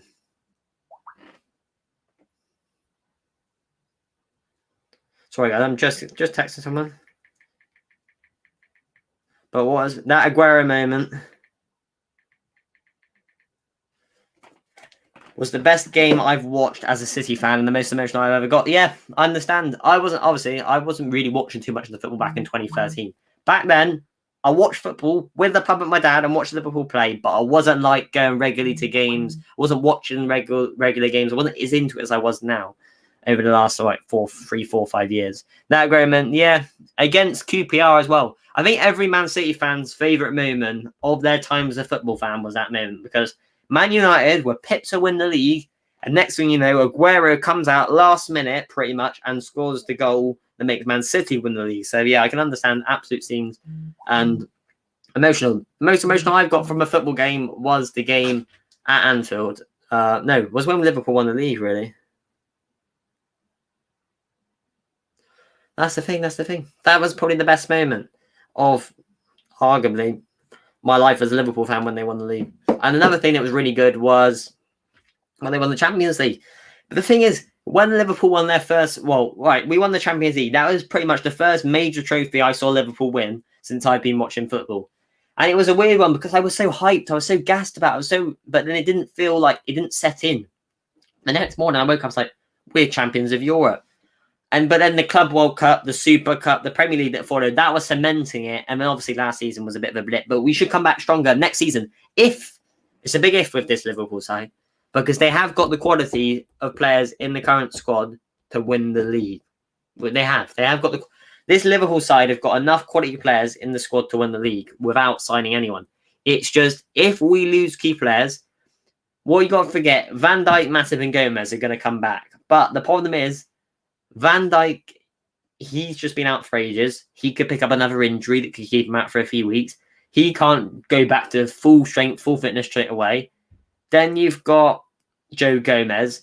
And the thing is with Joe Gomez, he's been out for a long time. It's hard for him to come straight back into the rhythm and get playing straight away and going and obviously playing at its best. And then Joel Matip, he's been out for a long time. So our three main centre-backs, yes, you've got Kanate, but our three main centre-backs for the past 3-4 seasons obviously have had long injuries and they're not going to straight away come back in and hit top performance, top gear straight away. That's the thing. So you've got to take that into account. Right, you did laugh. You can laugh because you're a opposition fan, but obviously that was probably the thing that cost us the league. But another underrated thing, like I was on about the Fabinho moment, I'm all about the underrated things. When Liverpool were playing the last 5-10 games against that season. Henderson got a red card. Can't remember who it was against, but Henderson got a red card. And that red card sort of cost us the league as well, because Henderson that season was absolutely brilliant going forward and defending. And we sort of missed his edge. We sort of missed him on the final several games of the season. So that was another reason why we struggled to win the league that year. And obviously, you being a City fan, you're going to love that, aren't you? Because it was pretty much the thing that gave you the oomph to win the league. And obviously, then we fell apart after that game. But yeah, that season was tremendous. Liverpool scored like 100 goals. Luis Suarez was absolutely brilliant. Daniel Sturridge, Raheem Sterling. I hate to say it. I hate that old guy. I hate Raheem Sterling, but he was good that season. Steven Gerrard was really good. 4 years of age, and he still got double figures, I think, for both goals and assists. Obviously, Coutinho was in the team. Henderson, that team had loads of quality attacking players, but the slowly you move back through the team, you could see where the team wasn't as good. We had at the back, we had Glenn Johnson. He was a decent player. What did we have? We had Moreno. We had Flanagan. We had Skirtle, I want to say. We had Kolo Torre. Did we have Carragher that season? But whatever we did, that 13-14 season, our defence was nowhere near as good as the attack. That's all I'm going to say. But anyway, half-time is over. And the second half is about to start. Here we go, there we go, there we go, there we go. So, the second half is now live. Belgium versus Portugal. Belgium are leading 1-0 at the moment to Portugal. And yeah, it's brilliant. But that is the brilliant side of football. Anything could happen in this 45. Bring on a good game. Yeah, bring on a good game. Yeah, I can block him if you want. James Rodriguez had a bad pass with this channel. So, sorry, James, mate. Sorry. But you're going to have to go. We don't take criticism. You come in here and then you start saying all this stuff. And also, remember, mate, you are a moderator, so you can block him if you want to. Bear in mind, you can block him. But you say there has been a lot of bad stuff said over the times. He's commented on loads of videos in the past. We've had a long history of him. And yes, he comes in and just says a bunch of stuff and just violates. But yeah, shh, don't do this one. This is another account. I don't know. There must be some trolls. There must be some trolls. But yeah, mate, you're moderator, so you do what you want to do in the chat. You can be in charge. If there's anyone in the chat who's being an idiot or saying this, that, and the other, you are the moderator, obviously, mate. You can sort them out.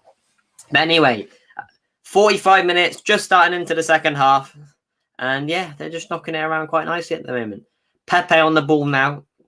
Plays it into Ruben Diaz. Belgium, no changes for them. It doesn't look like. Yeah, I think all is still the same players. And no changes for Portugal neither. All right, Renato Sanchez plays it. Cuts round. Plays it into Diogo Jota. Jota into Paulinho. Plays it out wide to Diogo Dado. Cuts inside again. Plays it into Paulinho into midfield. He's twisted. He's turning. Plays it over to Ruben Diaz. At least Sterling doesn't hesitate when shooting when he was at Liverpool.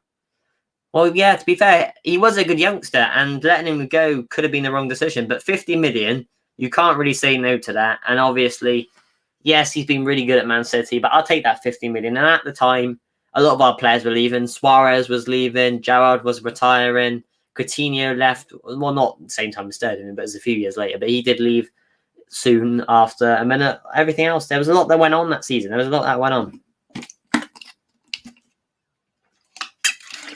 De Bruyne is down again. That tackle from Paulinho earlier on seems to have hampered him a little bit. Maybe he's not at his full tilt and stuff.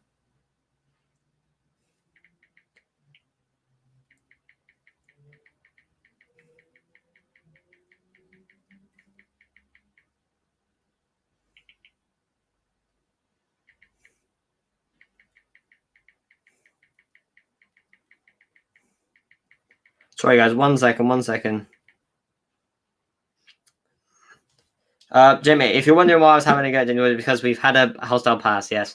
Anyway, we're moving on from that, but yes, we did have a hostile pass. What time is on your screen? So we have got 47 minutes, 16 seconds at this moment in time on my screen on the ITV hub. And yeah, Kevin De Bruyne has been substituted. So yeah, Jake, I know you have Kevin De Bruyne in your team, and I guess you are very, very annoyed about that. And that is very costly as well for you as well, because he was who was your captain, him or Lukaku? But he doesn't look like he can continue. And on comes Dries Mertens, who is a top player in himself. But don't get me wrong, he is no Kevin De Bruyne. Got a lot of players on the bench. Belgium have got even Benteke and Batshuayi, players I didn't even name earlier on, who aren't exactly world beaters, but they are decent players in their own right. Anyway, Diego Dalot heads it on. Tielemans playing deep. Vertonghen heads it on. Eden Hazard. Oh, Vertonghen's down. He seems to have hurt himself a little bit when challenging for a header. It's fine, mate. You say what you want to say. Anyway, Bernardo said, "Oh, Vertonghen, does he have a nosebleed? I'm not too sure." Vertonghen goes up. I don't know what happened. He didn't hit his face. It was sort of like Bernardo Silva knew he wasn't going to get the same aerial presence. You had Lukaku, what is captain? Fair play, mate, fair play. But he wasn't going to get the same aerial presence. Bernardo Silva's Vertonghen, so we sort of gave him a shove. So that is the thing that happened there. Anyway, Tielemans has got the ball. Try to skip through midfield. Renato Sanchez into the quality on this screen is so awful that I'm struggling from a distance to tell who's got the ball. And I pretty much know everyone in this team. That's how annoying it is.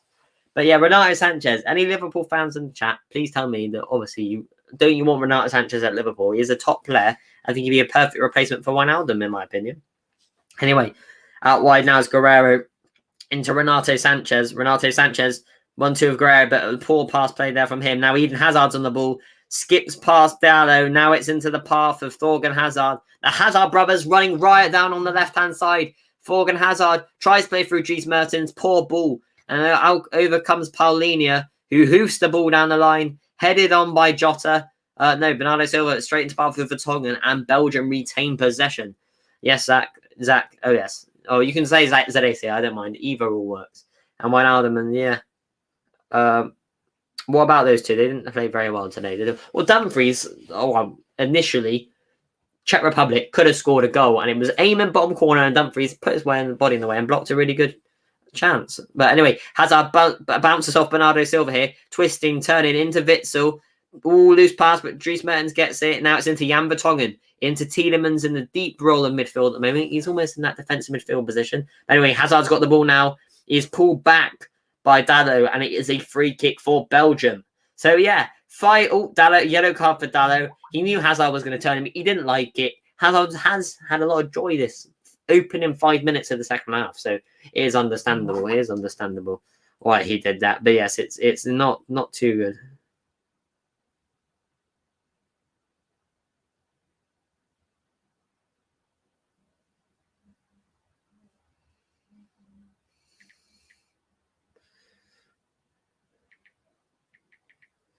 So sorry, I was just replying to the text.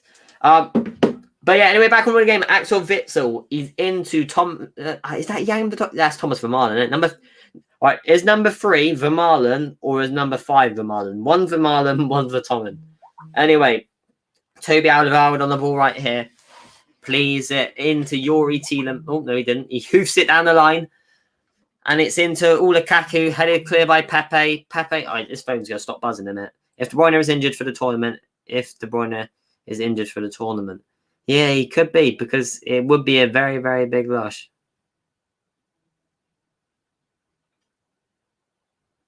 Anyway, let's put the phone on silent. So I probably won't respond to your text, guys. Actually, no, let's leave it. But no more texting, because we are distracting the viewers from staying on right here. Anyway, Guerrero's on the ball at the moment. Guerrero plays it into Jota. Jota into Renato Sanchez. Renato Sanchez into João Moutinho. Beautiful ball out wide into Dalot, into Bernardo Silva. Bernardo Silva back into João Moutinho. Moutinho into Renato Sanchez. Renato Sanchez out wide to Dalot. Dalot sees the run, and Jota, he should have played it in first time, and he plays it in again. Leaping comes in Ronaldo. It's all going on now. Hazard skips beautifully past Dalot with that beautiful touch. The Portuguese manager saying, come towards him. He cuts inside. And he plays a beautiful pass out wide to his Thomas Meunier, the right back, who maybe would have not played as much this tournament if obviously Castagne was fit, because obviously he hurt himself in the first game, which was very, very, very, very annoying. Anyway, Bernardo Silva doing his defensive duties. He should play it back to Patricio, but tries to play it down the line, and it's out for a goal kick for Portugal. So this opening 7 minutes, should I say, of the first half had been a very eventful one. Obviously, you've had De Bruyne being injured. You've had the chance for Belgium on the counter-attack. And that's last half. Respect to the viewers who have stayed in the stream. Yes, we've got down to, we had 8, and we were 7, and we were 6, and then we were 5. That was the halftime talk. We had a lot of viewers coming at halftime, which was nice. But sadly, a lot of them didn't stay, but some of them did, which was good. And this stream, so far, has been a good one. But keep it going, guys. Keep it going. Keep it going. And then obviously, if you want, on social media and stuff, do shout out the stream. Say for people to come watch it, your friends, your families, anyone who wants to come on and watch FBL Skills. I am much appreciated. And this strand of hair right here does not go where I want it to go. Neither does my hair. I always just state this. What do you call this? My trim goes wherever it likes. Wherever it likes, literally. What a tackle. Sorry, I missed it. What was the challenge? Let's have a look at this challenge. Who was it by, Zach? Who was the challenge by? Because I wasn't too sure. Anyway, João Moutinho plays to play through Diogo Jota, touches it down to Ronaldo. Ronaldo from range, hits it straight against Vermaelen, I want to say. Is Vermaelen number 3 and Vertonghen's number 5? Put in the chat who is number 5 and who is number 3. Is number 5 Vermaelen and number 3 is Vertonghen? Or is number 3 Vermaelen and number 5 is Vertonghen? I'm not too sure. Anyway, Jota tries to play it into Ronaldo, cleared by one of the Vermaelen and Vertonghen. Watch prediction for the game now. I'm going to say 2-1 Portugal. But tell me who Vermaelen and Vertonghen is, guys. Tell me who Vermaelen and Vertonghen is. And yeah, I'm going to say 2-1 Portugal. All right, Moutinho into Guerrero, chips it out to Ruben Diaz. Poor touch by him. And Dallo plays it into Bernardo Silva. Back to Dallo. Dallo into Bernardo Silva. Bernardo Silva now on the ball. That was Moutinho, actually. I don't know his name. Portuguese man, hair long. Name man, long hair, black. I don't even know. Wait, who are you on about? Is there someone coming on who's got long hair? Oh, Renato Sanchez. Yeah, he's the Liverpool player I want to sign for Liverpool. He's a brilliant player. Oh, yeah, I do want him to sign for Liverpool. Anyway, it's out for Portugal at the moment in time. So, it is is it a free kick or is it a throw? Let's have a look. But there's a few players coming on for Portugal. So, it looks like 2 attacking changes. One being João Felix, I want to say. Yep, and the other being Bruno Fernandes. So, it looks like either Bernardo Silva and Jota are coming off. And obviously, probably one of the midfielders. But Portugal got to go for this game. But yeah, Eden Hazard there. Brilliant. He was whizzing through and then Paulinho stopped him at the nick of time. But yeah, off comes João Moutinho for João Felix. And then on comes... God, sorry, my trim is a state at this moment in time. Trim is an absolute state at this moment in time. And on comes Bernardo Silva off and Bruno Fernandes on. So good job Jota stays on for the sake of the fantasy points. Because if he scores, obviously, he's in my team. And he's in quite a few people's teams as well. That is an advantage of Diogo Jota. Wait, sorry about the trim. Absolute state. Don't know what it's doing today. It's on Wonder Bounce all across all over my face. You know what I'm saying? All over my face. It's on Wonder Bounce. But anyway, out for a throw-in for Portugal. And now we're on with a stay humble drink. Stay humble. Anthony Joshua's Luke says, you must stay humble in life. Stay humble. Thoughts on White House? Yes, all right. But someone tell me who Vermaelen and Vertonghen are. What number's which? What number is Vermaelen and what number is Vertonghen? Because I want to know, but I can't. So can someone please tell me in the chat? And thoughts on Ben White for us over 50 million? Well, to be honest, English players always... Things of English players, they always want a lot more for them than they do for other players from other countries because England players have that certain price on them that drives their price up. But I don't think he's really worth it at all. I think he's a good player, but 50 million's pushing it. I think you could get a lot better players for your money than him for 50 million out there in Europe. And yes, it could be down to the price Brighton set. That could be the asking price. And maybe Arsenal might wean it down to about 40, which sounds a bit more reasonable, but still. You know what I'm trying to say? Anyway, Belgium got the ball now. Axel Witsel back into Toby Alderweireld. Ooh, down the line it goes. Headed clear by Ruben Diaz. Guys, there's 3 of you in it. Can someone please tell me who number 5 and number 3 is? Ruben Diaz on the ball now. Plays it in. Oh, long ball into... Who is it? Oh, almost into the path of João Felix right there. Beautiful ball through. So now the front 3 looks to be... Vermaelen is 3 and Vertonghen is 5. Finally, someone's tell me. Thank you, Jake. Vermaelen is 3 and Vertonghen is 5. I'll have a look at that because they do look very similar and you can't deny that. Anyway, Ronaldo on the ball now on the right-hand side. Cuts inside. Weaving his way through. Plays it into Bruno Fernandes. Back at... Oh, is it? Oh, it's Jota. Jota's got a chance. narrowly over the bar from Diogo Jota. Really, really, really close there from Portugal. 10 million more, and you could get Skriniar. Not great business in my opinion. Yeah, but what I said half, it could be an asking price from Brighton, and obviously Arsenal may want to try and like wean that price down to 40 million. But yeah, 10 million more, you could get Skriniar. But how old is Skriniar? Because Ben White is quite a bit younger, and also he's Premier League proven. But you never know. I think maybe in a few years' time he could be worth 50 million. But now, in the state Arsenal are in, I don't know whether they really need to be spending 50 million on a player quite like Ben White. They need to concentrate on other positions on the pitch, preferably in attack. Anyway, Renato Sanchez from range.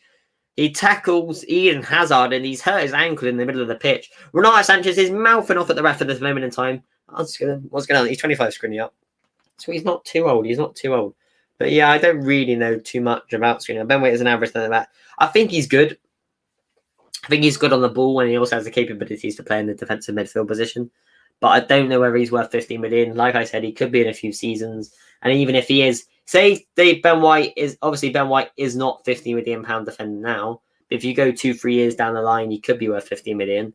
And yeah, that's a whole nother scenario. But I really think Arsenal, and I'll try to get an Arsenal fan. I'll ask Joe Woodell if he wants to come on. What are his opinions on Ben White and if there are any other better options out there? Well, actually, we'll text him now. We'll ask Joe Woodell if he wants to come on the stream, because if he wants to come on the stream, then he can give us his opinion on Arsenal and their signings and etc. And more to do with football as well, because nearer the transfer window, we will do more. Near the Premier League season, we'll do more to do with Premier League stuff. Let me go on here and find him. He probably won't come on the stream, but you know it's always worth a shout. This bit of hair gets, I don't know, it annoys me. It absolutely annoys me. Do you? Oh, he's offside. I thought Dries Merson in. Do you want to come on the stream, mate? How come you think he's an average centre back? Do you think it's because he sometimes struggles to get in the Brighton side? But then at the same time, Brighton have got abundance of qualities in that central centre back position. They've got Lewis Dunk, good defender. Adam Webster, another good defender right there.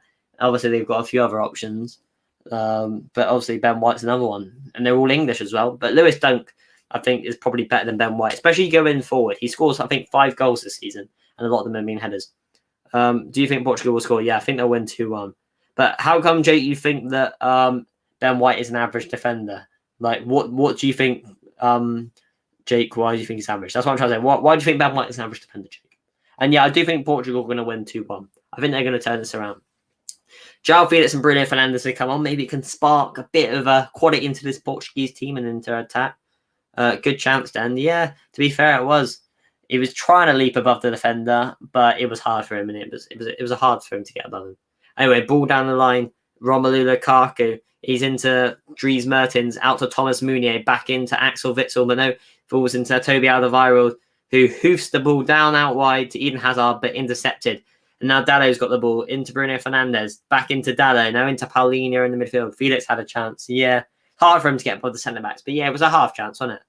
Anyway, now he's on the ball right here. It's Cristiano Ronaldo from deep. He's driving forward, plays it into Diogo Jota. Jota out wide to Guerrero. Back into Cristiano Ronaldo. Ronaldo. Back out to Guerrero again. Guerrero here. Cuts back inside. Out wide to Diogo Jota. Jota, one-on-one with the centre-back now.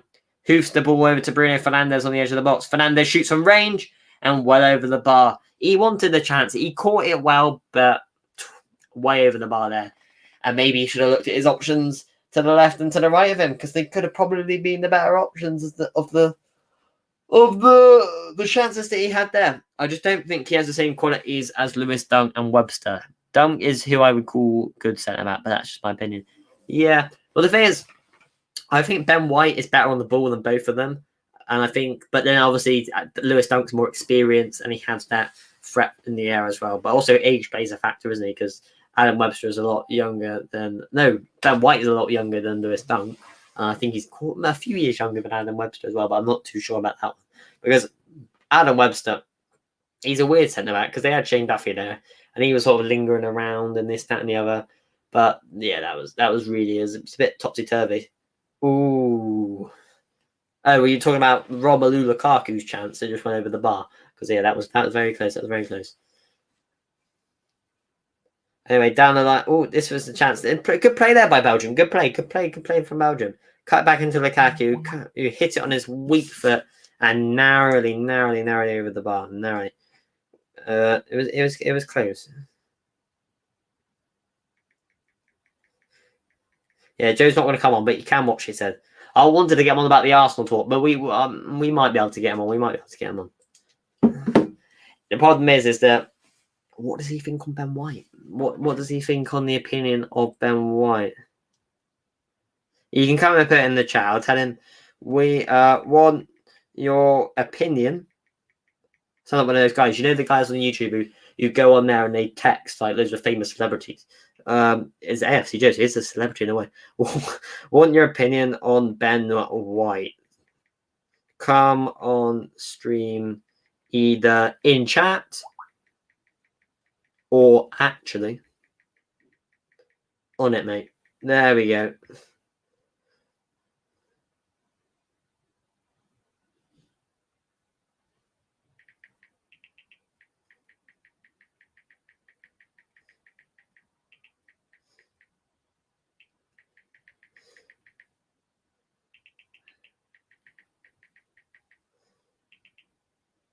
Sorry, guys, 1 second.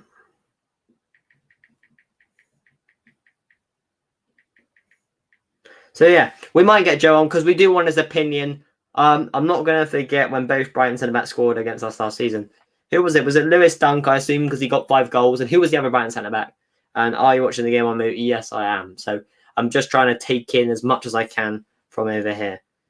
Joe, yeah, me. What a lovely guy there, Joe, mate. What a lovely guy. But there we go. We're overpaying for Ben White. Here we go. He's got his opinion on the stream. So you think we're overpaying for Ben White? Well, you're overpaying for Ben White, should I say? I'm not an Arsenal fan. How much would you pay for Ben White, Ben? Ben, Joe, how much would you pay for Ben White? What, 35 million for him? Because I think he's a good centre back, but I don't think he's worth 50 million. I think he's one for the future, though. That's all in fairness shout. He is one probably for the future. But how much, Joe, do you think you should pay for Ben White? It was Webster, I think. So I guess it was Duncan Webster. Yes, Brighton do have. That is Brighton's probably strength is their defence. Because they kept a lot of clean sheets last season. They have a solid keeper behind them. 2 decent fullbacks. 35 mil. Yeah, I can agree with you there.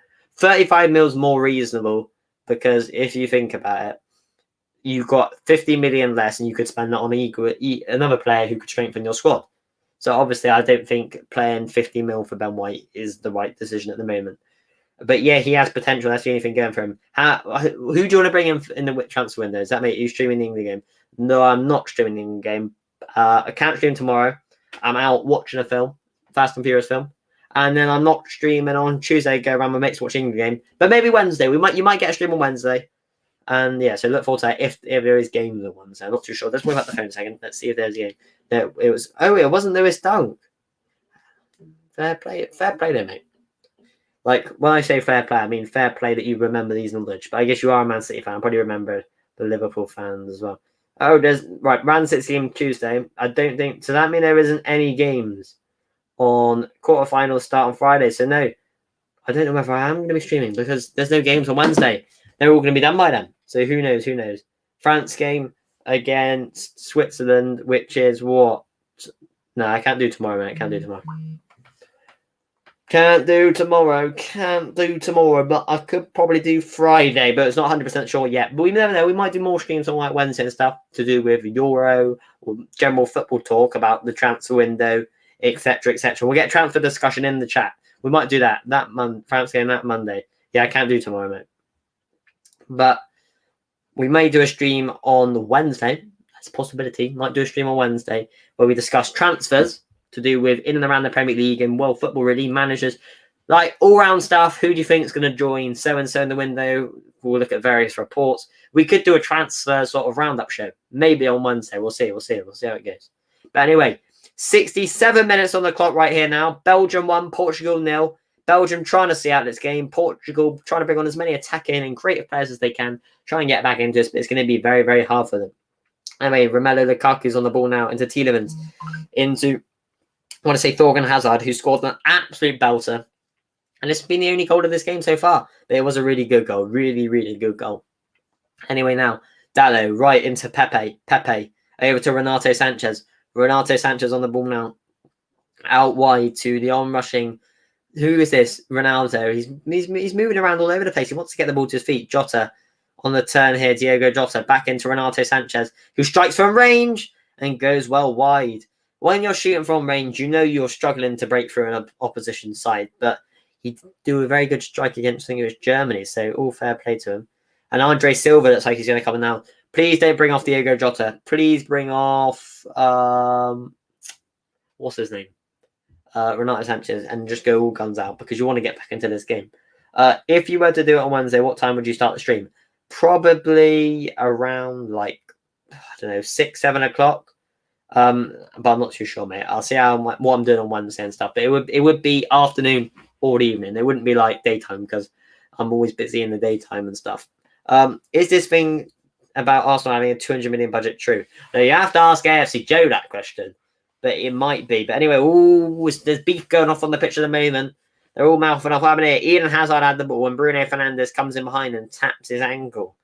Ooh. He was going for the ball and he did get on his ankles. He wasn't going for the man. It was more his foot, really. Can't in Wednesday. If we are playing White as another centre-back, I think it's an incredibly stupid move, as we have decent depth at centre-back and we desperately need the centre-mid, number 10, and right-back. Yeah, that is a fair point. Because obviously, you don't think Bellerin's good enough. Obviously, Maitland-Niles coming back from loan. What's happening with Joe Willock? Does Joe Willock get into your team? Because I think he's a decent player and he's had a good loan spell at Newcastle. And also, what's the other thing you said? Number 10. Yeah, you do need a number 10. You need creativity. Like last season, Arsenal didn't concede too many goals, but at the same time, did you actually score many neither? No. So yeah, I can see where you're coming from. But no, Diogo Jota's coming off. So there goes the opportunity of getting fantasy points for Diogo Jota. So now Diogo Jota is off the pitch. So anyone out there now who has Jota in their team, Bellerin has to go, blood. That is one of our AFTV's, one of their favourite phrases, one of the most popular phrases, one of the most around the internet YouTube phrases. Bellerin has to go, blood. I'm not heard it. Sounds familiar. Not true, Harv. Think about this. Arsenal will be incredibly stupid to leak that, as clubs will try and get more money out of us for transfer targets. That is a fair point. But at the same time, you kind of know how much your club's going to spend based on how much they spend in recent windows. But then at the same time, in 2018, Liverpool spent about 180 million on Shaqiri, Naby Keita, Fabinho, and Alisson. One of the most, well, I don't know, we never spent that much on the transfer window in ages. So yeah, we spent loads that transfer window. The following season, we won the Champions League and we didn't sign anyone. So that was our poor effort. Because when you win a big trophy, that's your chance as European champions to sign someone. But then we did go up and win a league. So it didn't look that bad. But then obviously the following year, we went and signed, who did we sign? Thiago and Jota. So that wasn't as an expensive window. And obviously Jota was paid in installments. So we paid a bit of money here for Jota and a bit of money there and like so on and so forth. And then Thiago, I think we paid a similar sort of thing. But Thiago's wages were a lot. So yeah, we bought Jota and Thiago, but I think this window Liverpool probably won't spend more than about 70, 80 million at the most. We've already bought Kanate, that's 35 million. Don't know how we're going to pay for him, if it's whether it's installments or full up money right there. And then obviously I reckon we might sign one more player, or two if we're lucky. So if we sign one more player, I reckon it'd probably be either a forward, because we need a forward, or a central midfielder. I don't think we'll see, unless Nico Williams leaves, and then we might go and sign a right back. Or we might not. I mean, you might play, if Nico Williams leaves Liverpool and Trent gets injured, you probably end up playing Joe Gomez at right back, or James Milner there if you need be. But the problem is, James Milner lacks pace, and we play a high line, but he does do a good job there. And Joe Gomez, he has pace, he is good defensively, but he's not good going forward. And a lot of Liverpool's creativeness comes from the fullbacks, and especially Trent. So you lose a lot with playing Joe Gomez there, especially going forward. And obviously, say you have Kanate, say you're struggling with centre-backs with injuries and Joe Gomez is one of your only fit centre-backs, you don't want to play him right back. And obviously, James Milner can't really play week in, week out, so you'd have to kind of like rotate it. So I do think that we do have to buy a centre-back, not centre-back, a right back, if Nico Williams leaves. If Nico Williams leaves, we should buy a centre-back. I think we should buy a midfielder, whether that be Basuma, because you think about it with Basuma. Sorry, this bit of my hair gets my nose. Basuma, 35 million I've heard reports around. That is a decent amount of money for Basuma. He's Premier League proven, but I do like a bit of Ronaldo Sanchez. I've watched him at the Euros so far, but would his price be inflated because of the Euros? Who knows? And stuff like that. And then I like Rafinha in the attack. If Ben White, considering the fact that he spent a lot of money on White, blah, blah, because you sold Coutinho and got UCL final all from self-sustaining model. Yeah, that's the thing. FSG are a buy to sell club. We sold Coutinho, bought Van Dijk and Alisson. That is literally the thing. If Ben White is being bought as a right back, then I think that's a decent move. Yeah, but do you think Ben White, £50 million one, is worth it? And do you think he is a right back, or do you think he's better as a centre back? And do you reckon instalments from Pepe affect your budget on there? Jude's team is in the mud. Well, no, Jude's team's doing well at the moment. Chelsea are one of the Champions League, aren't they? So I don't know what you mean by they're in the mud. Unless you're talking about someone else's team or whatever, Jake, mate. I'm not too sure. But yeah, Ronaldo just had a free kick and it was bashed against the wall and nothing happened from there on in. This bit of hair you see right here, one day this little bit of hair is going to get so annoying, I might just chop it off. I might just chop the hair off completely. That's what I might do one day. Trust me. But anyway, they're on the ball now at the moment. Portugal just knocking it around the back, just doing their thing. You know, the Portuguese way of playing. Boot down the line into now. Tielemans got the ball. Meunier driving forward. The ball plays it into Hazard, onto Axel Witsel. Really good play. Lukaku's got space, but he hasn't got the ability to find him. De Bruyne wouldn't that position. Thorgan, Dries Mertens back into Eden Hazard, over to Axel Witsel. Every team pays out installments. So why does everyone overthink Arsenal structure does that? No, well, I don't. Like I said, Joe, mate, we paid installments for Jota. We didn't pay the full upfront price. We paid installments. Not obviously Arsenal aren't the only team who pays installments for players. But yeah, obviously Pepe was a lot of money. If nobody did that, then they wouldn't have accepted the offer. Yeah, that's the thing. But what Harvey trying to say is, does it affect your budget now? The Euro Premier League. I think you're talking about FEL. Oh, yeah, well, he isn't doing very well. He isn't doing very well at all. No, you're right there, mate. And I don't know how you're doing, Jake. How are you doing this week, Jake? And Harvey, how are you doing as well in the Euro League? No, not me, Harvey. But yeah, how are you doing, Jake? And how are you doing, Harvey, in the Euro Fantasy Football League? Because I'm not too sure. I haven't checked on how you two guys are doing. Anyway, Ronaldo Sanchez on the ball here, plays it into João Felix, I want to say. Back to João Felix. Oh, was he fouled on the edge of the box? No, Guerrero's got the ball out to Andre Silva. Oh, straight into the gloves of the goalkeeper. Oh, no, it was Ronaldo. Was it? I'm sorry, this picture's so poor. Crap. All good, Joe, mate. Crap. Are you doing crap in the Euro Fantasy? Harvey, how are you doing in Euro Fantasy this week, mate? Harvey, how are you doing in it? And you're not doing very well, I guess, Jake. But obviously, you had De Bruyne, who's come off, and then you had Lukaku as well. Ooh. Anyway, Belgium on the attack now. Axel Witsel into Eden Hazard. Tackled by, I want to say, who's that? Bruno Fernandes. Renato Sanchez now on the ball now. Driving forward with the ball like he likes to do. Out wide to Diego Dallo, who's already on the yellow card.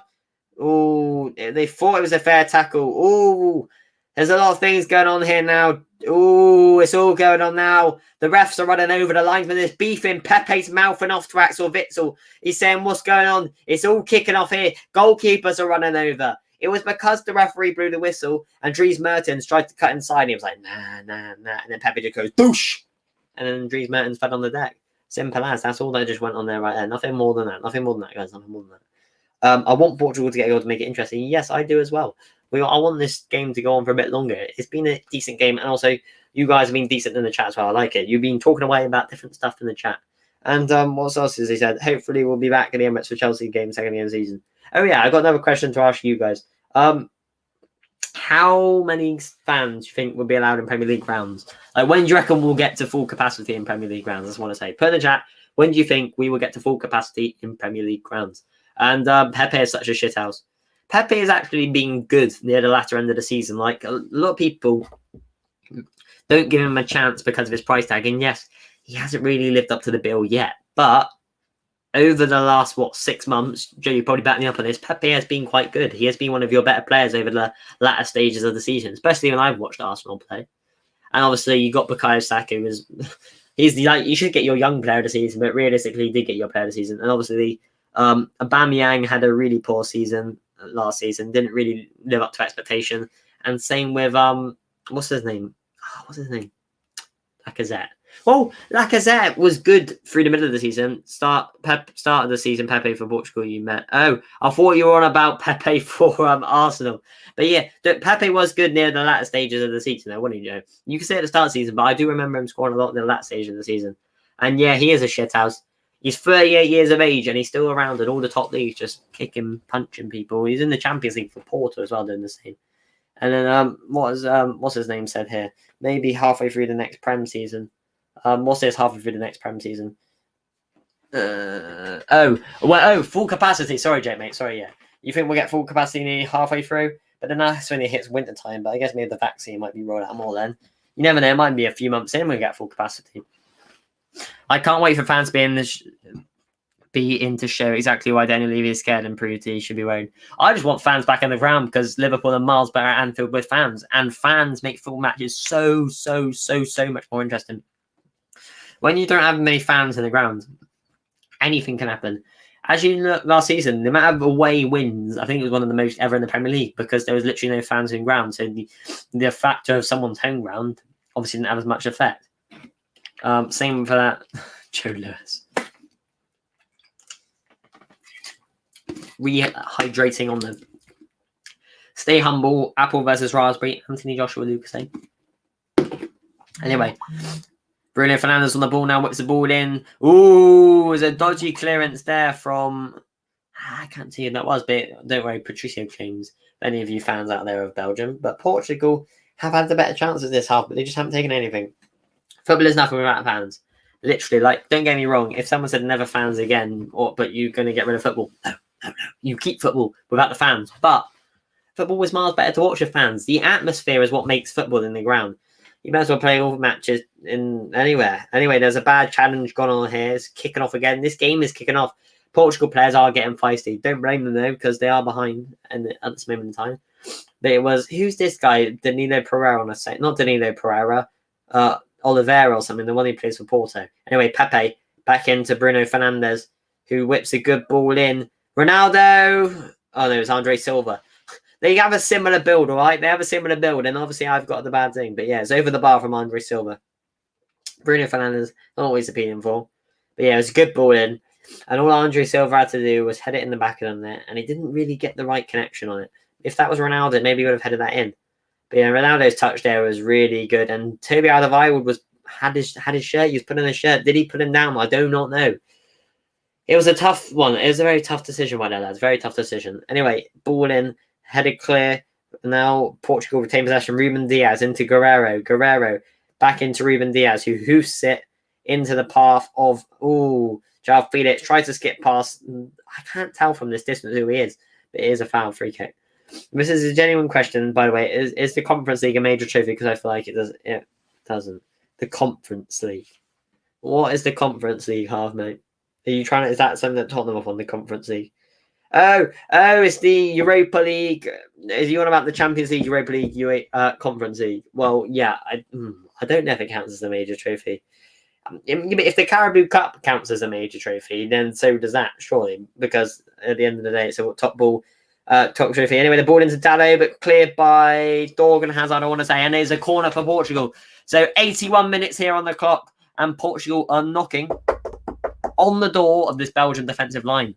The BTEC Europa League. Yes, it is the BTEC Europa League. As if already the Europa League wasn't already the BTEC of the Champions League. Just BTEC everything now. Anyway, Bruno Fernandes is balled in. Ronaldo. Ooh! Top save by Patricio. João Felix. Lukaku clears. Portugal had one of the best chances of the half there. Big save from Rui Patricio. The only good thing about the Conference League is the trophy looks sick. Other than it's pointless. It is pretty pointless, but I guess it's just all the... You're bound to win it. You got to win it if you're in it. Anyway, headed clear. Out to João Felix. João Felix on the ball now. Cuts inside. Shoots from range and way over the bar. I'd be really frustrated. Don't shoot from there. They are applauding. They are a supportive team. What I've learned from this Portugal team is that they are very supportive of their players if they don't do very well. Ruben Diaz, though, heads it. It was straight at Patricio. He could have headed that into the back of the net to take it to extra time, possibly. All good, Jake. I'm not bothered. But yeah, it has been a very eventful half, especially for Portugal. Let's get more of this last little bit of the Anthony Joshua Lucas in me. There we go. In it goes. all done. I'm not going to go and do the I'm going to get a drink because the game's almost over and the stream's going to be over before you know it as well because we're getting to that 2-hour mark. So, yeah, basically, I'm just saying that. Anyway, 82 minutes on the clock here. 8 minutes plus stoppage time. Ball goes in. Ronaldo jumps, but they clear Vermaelen. And it's a shot and it hits the post. Whoever took that shot hit the post. Belgium are lucky. But Belgium are on the counter-attack. Eden Hazard driving forward. Plays it into Dries Mertens, into Romelu Lukaku. Both balls are poor, but Lukaku cuts inside. Romelu Lukaku skips past another and is brought down on the edge of the box, and it's a throw-in for Belgium. That shows you how quickly football can change. Portugal hit the post. Belgium hit them on the counter-attack and win a free kick, all in the matter of about 10-15 seconds. Guess what? We get Europa League football if we win. We get always one like that. Oh, mate, you must be so non-optimistic as a Tottenham fan, because if you do get Europa League and win it, that is like something that you're happy about winning the Europa League. A lot of top football clubs aren't. It must be him for being a Spurs fan. It must be, mate. Same with being an Arsenal fan in recent seasons. And it was being with a Liverpool fan before Klopp joined. It wasn't very present at all. And let's hope that Liverpool can re-emulate. Is that the word? It's a good word if it is. Their success. Anyway, Lukaku from the free kick. Romelu Lukaku. I thought he was right foot, but he hit the free kick on his left. Way over the bar anyway. And now Portugal quickly take the goal kick. And it wasn't a save earlier on from Rui Patricio. It's a save from Courtois, because obviously Patricio can't save his own ball into his net, obviously from that angle. Anyway, beautiful pass out wide to Cristiano Ronaldo, but it's headed at. Anyway, Bruno Fernandes, Andre Silva picks up the ball and he's driving at the defence. And he plays it out wide to Ronaldo. Ronaldo, one-on-one with the defender. Cuts inside onto his left foot. Always going to go straight at the keeper, but it's out for a corner for Portugal. Mourinho will be in it with Roma. Oh, yeah. So I forget them. What teams? So there's one team from England, I'm pretty sure. And then how many are there from Italy? How many from Spain? How many from France? And how many from Germany? I just want to know how many are there. Anyway, ball goes in and he had it all bobbing around, but Eden Hazard driving. Skips past Bruno Fernandes, but overcomes Oliveira, and he goes out for a Portuguese throw in here. Let's see, where is it? Bruno Fernandes whips the ball in, I would say. Almost headed in, but Dries Mertens is there, but who gets there first? It's Guerrero. Oliver Torres into Bruno Fernandes, does well there. Eden Hazard wins the ball. The ref says play on. He's appealing, and he plays through Romelu Lukaku. Hazard's been exceptional in this game. Romelu Lukaku, one-on-one with Ruben Diaz, cuts onto his left foot, poor touch, escapes the ball away from him. Pepe plays it in. This game is end-to-end. Players running around everywhere. Now Meunier's picked it, and Belgium have the ball now. He cuts inside, plays it into Axel Witsel. He continues his run. You've got to play through Meunier. It's into Romelu Lukaku. Tries to get past Pepe, and he held his position very well there. And now Portugal have possession, and now they're on the attack. This game is absolutely nuts so far. And especially the second half as well, it is gone absolute nuts. Anyway, Ronaldo's on the ball here. Plays it into Oliver Torres, who plays the ball out wide to Dalot. Dalot chasing it. Who's going to get there first? Brilliant from Dalot. Brilliant challenge. He cuts back in, plays it to Bruno Fernandes, who whips the ball in. Poor ball in. He didn't really aim for anyone. Witsel, he's being pressured. Is he going to lose it here? Bruno Fernandes harassing, chasing him. Oh, and Witsel does very well, but it's out for a Portuguese throw-in. The 86 minutes in the clock, it has been very hectic. Don't worry, my uncle's a Tottenham fan too, so you're not the only person who goes through that. They haven't won the trophies in a while. It's a shame to say for any of the top fans. Anyway, Eden Hazard's been absolutely exceptional. He's coming off now. He's run himself ragged this game. Probably been the best player on the pitch, Eden Hazard. Superb all round this evening. But he's had a little injury, so he has coming off. But yeah, he has been outstanding this evening. Top performance from him. Yannick Carrasco's coming on. Another player who was top quality, but he doesn't get into the Belgian team. Debatable trim, to say the least. Just like mine when it's like this. But is his colour, not the actual style, because his style's actually pretty fresh, to be fair. Not I would go there. Anyway, it's a long throw-in from the Portuguese lad, who is Diogo Dalot. So Dalot's ready here to take the long throw-in for Portugal. The hairs get on my nerves. Anyway, the Dalot goes in, and it's headed clear by Toby Alderweireld. Or is that Jan Vertonghen? Vertonghen, I think it is. Anyway, Portugal retain possession. They're knocking it around quite nicely at the moment. Danilo Pereira has come on for Portugal, and it looks like Pepe has come off, I want to say. At least he's seen us lift a trophy. Anyway, all right, got Ruben Diaz on the ball now. Had the earlier chance. What a pass that is into Andre Silva. Superb pass from Diaz. Pepe's in the box now. That's where he is. He's not off the pitch. Andre Silva dinks in. Ronaldo goes for it. Headed clear. Booted clear. And it's out for a Portuguese throw-in. These last several minutes of the game have been really tough for Belgium and for Portugal. Portugal is struggling to score. 87 minutes on the clock. Belgium defending for their lives at the moment, it seems. Ball goes in again. Ronaldo jumps, heads it into the path of Andre Silva. The ball's rolling around, but Courtois claims that could have easily rolled over the line. Courtois seemed to hurt himself in the incident. I think Portugal has scored 90+ minute goal. They could do. They've had chances after chance after chance. So close. Yes, that mean it has been very intense so far. Ooh, very, very close there. But in the end, it was claimed by Thibaut Courtois. But so-and-so was on the line there, ready to boot it away. But yeah, Portuguese manager is absolutely disgusted. Anyway, it's now here. Belgium had the ball. Portuguese player was quicker to it. Belgium now had the ball again. Ruben Diaz is on the ball. Played a beautiful pass earlier on and tries to play another one through to... Who's this? Anyway, it's into the path of... I want to say, I can't remember who this is on the ball now. I think it's Dallo. But really well done by Tielemans. Backhills it calmly, should like, into Jan Vertonghen, who boots it clear. Romelu Lukaku's there. He holds off Ruben Diaz really well. Spins him. Gets past him easily. And now look at the space for Carrasco. Now Carrasco's got the ball. It wasn't the best touch. He cuts inside. Yannick Carrasco weaving his way through. Yannick Carrasco cuts back onto his foot. He can't get the shot off. He's now stuck in the corner, pressured by Ruben Diaz. And it looks like, he's weaved his way through. But really well done there by Bruno Fernandes. Nicks it off of him in the penalty spot and is driving forward at speed.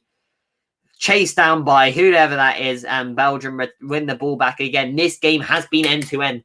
This game has been a joy to watch. I have a message from Henry Morlock. What has Henry Morlock said to you? Ruben Diaz into Bruno. Don't worry, Henry Morlock's not a bad guy. He's a good kid. I don't know why he said that. So intense so far. So intense for the remainder of this game. So, at this moment in time, João Felix is on the ball. Plays it into Oliver Torres, who whips a beautiful ball out wide to Dallo, who heads it across goal. And easily claimed by Courtois. Not much accuracy on that ball then. And Belgium... Courtois holding on to the ball as Belgium are trying to run down the clock here. They're trying to get through to the next round. The holders look lost for ideas now. Have they used up all their energy? Are they going to be out? And the quote number one side in the world could be through to the next round. No, Murdoch. Yes, I know. That's an inside joke in a way because no one really knows about it but us lot, to be honest with you. Anyway, at this moment in time, Portugal have the ball. Belgium had the ball and it is a throw in to them. I missed a little bit. I was sorting my hair looking over here. This hair is a state. We must get sorted one day. One day. Well, next time I have a stream, the hair will be better. Try to.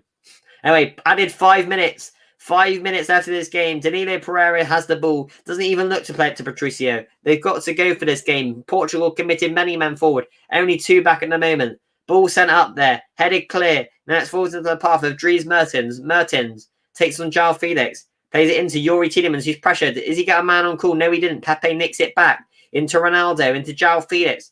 João Felix cuts back onto his right foot. Plays it into Bruno Fernandes. Bruno Fernandes. The ball through to Andre Silva. Booted clear by Jan Vertonghen. Oliver Torres out wide. Guerrero chasing it. Portugal trying to score a late winner. You need a haircut, mate. You need it about it. No, I only had the haircut the other day. It's the only reason why. Well, yes, Harvey, mate. Remember to like the stream. Yeah, the only reason why it's like this is because when my hair gets long on the front, it gets all messy. And it's if I don't dry it properly. Anyway, Oliver Torres added it in. So, yeah, it's a bit long. But I only had a haircut about a week or 2 ago, mate. But, yeah. Anyway, 1 minute 10 on the clock. 4 minutes 50 to go. Can Portugal get an equaliser, which will take it into extra time? It would make the game more interesting. João Felix, beautiful ball whipped over to Danilo Pereira. Danilo Pereira right now into Ronaldo. Lovely flick onto Andre Silva. Back to Danilo Pereira. Portugal got many men in the box and Bruno Fernandes over the bar. Ronaldo looks disgusted. He wanted to take the shot. He knows he's got the capabilities, but the Portugal fans are getting restless. They could be knocked out of the tournament here. I've already heard. Don't worry about it. Remember to like the stream, though. Anyone else who's coming, remember to do like and subscribe. Because be sure, if you enjoy the content, to hit the like button and to hit the subscribe one too. I mean, this bit of the hair is getting on my nerves. It's only a few bits, Jamie. It's only a few bits. But it's a state. And sometimes. Anyway, ball boot down the line. It's the way my hair goes. It's even more hair stream than anything. Anyway, love that. Belgium throw in. They're going to try and run down the clock here. Oh, this is very interesting. Very, very, very interesting. Yannick Carrasco over on the right-hand side. Then Donker looks to come on now. That is a brilliant player to see out the game. Defensively assured, can play in midfield as well.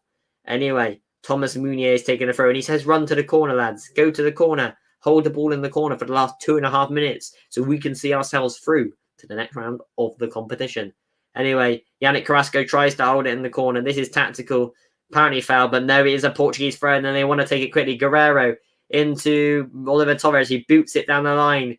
It falls into the path almost of Andre Silva. Pepe chasing it. The 38 years old wins it. Pepe, brilliant challenge by Toby out of viral. Anyway, Vertonghen. Bruno Fernandes is on the ball now. He's outside the edge of the box. Bruno Fernandes into João Felix, who dinks the ball in. That could have got to Andre Silva. Cleared by Thomas Van Marlen. Pepe out to Guerreiro. Guerreiro into Bruno Fernandes.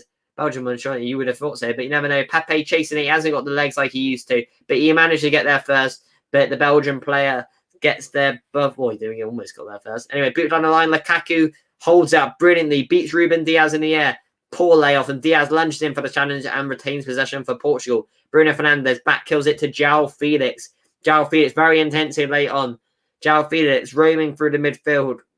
Plays it into, who's this? Guerrero, I want to say, I don't know. The ball goes into the box. Oh, headed clear. Brilliant headed clearance by, I want to say, Toby Alderweireld. Now they're on the attack. Surely it's over now. Yannick Carrasco, 2-on-2. Lukaku, Carrasco, Danilo Pereira, and Ruben Diaz. So 3-on-3. The ball from Carrasco to Tielemans should have and could have been better, but it wasn't. And now Oliver Torres has a chance to go forward. He's roaming forward. 1 minute left to go. I understand Belgium won, but they have not impressed. Anyway, it goes into Andre Silva to João Felix. Oh, yeah, you've already seen it, haven't you, mate? Because you're like a minute behind. But yeah, it looks to be all over now for Portugal. So the holders of the competition look like now they are going to go out to Belgium, the #1 side in the world, according to various reports. But yeah, on comes Den Donker for number 16, which is Thorgan Hazard, who scored the only goal of the game. And what a goal it was. Truly outstanding. One of the best goals of the tournament so far. Beautiful. Cuts inside and almost knuckleballs it. Drills it. It was like an arrow into the back of the net. Patricio fingertips away, but not quite enough to get there. But yeah, boys happy and boys played well today. Third appearance this year in the Euros for Den Donker. And now Ruben Diaz has got the ball. And time's running out for Portugal now. It's now or never. Headed clear. Oh, yes. It looks like it's going to be over. Ref's going to probably blow his whistle in the next 10 seconds. Danilo Pereira launches it out wide to Pepe. Pepe tries to head in. Beaten in the air by Meunier. Meunier touches it. Boots it down the line. Porto. Danilo Pereira's on the ball. Plays it, and it's the victory. Belgium won. Got this hair on my face. Belgium won. Portugal 0. Full time here. The holders of the Euros have been knocked out. So yes, in the end, Portugal had a lack of ideas. They had countless chances on goal. They dominated that ball for the majority of the game, I think. If we go over to Portugal versus Belgium on here right now, give me a second, lads. And we'll go to Belgium versus Portugal, UEFA Euro 20. And we'll go to stats. If you look at the possession, I assure you it's probably a lot. Stop sharing that screen. Let's share this screen right here. Share screen. Microsoft Edge tab, Belgium versus Portugal. So, yeah, you can see that, lads, right there. Here we go. So, what we that's Portugal though. All right, so stats have been absolutely, look at this. Portugal had 24 attempts on goal.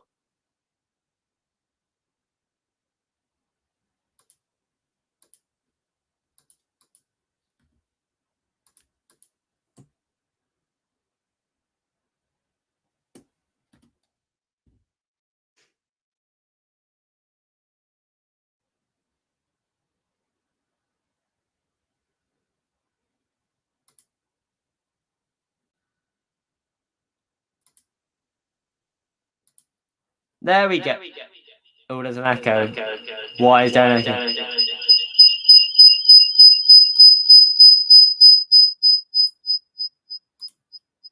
guys.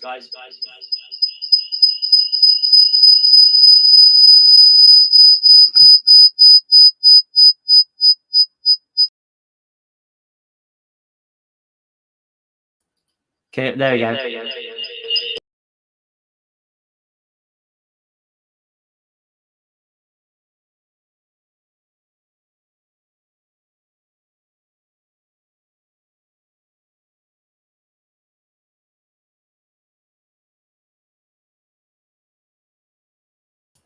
So.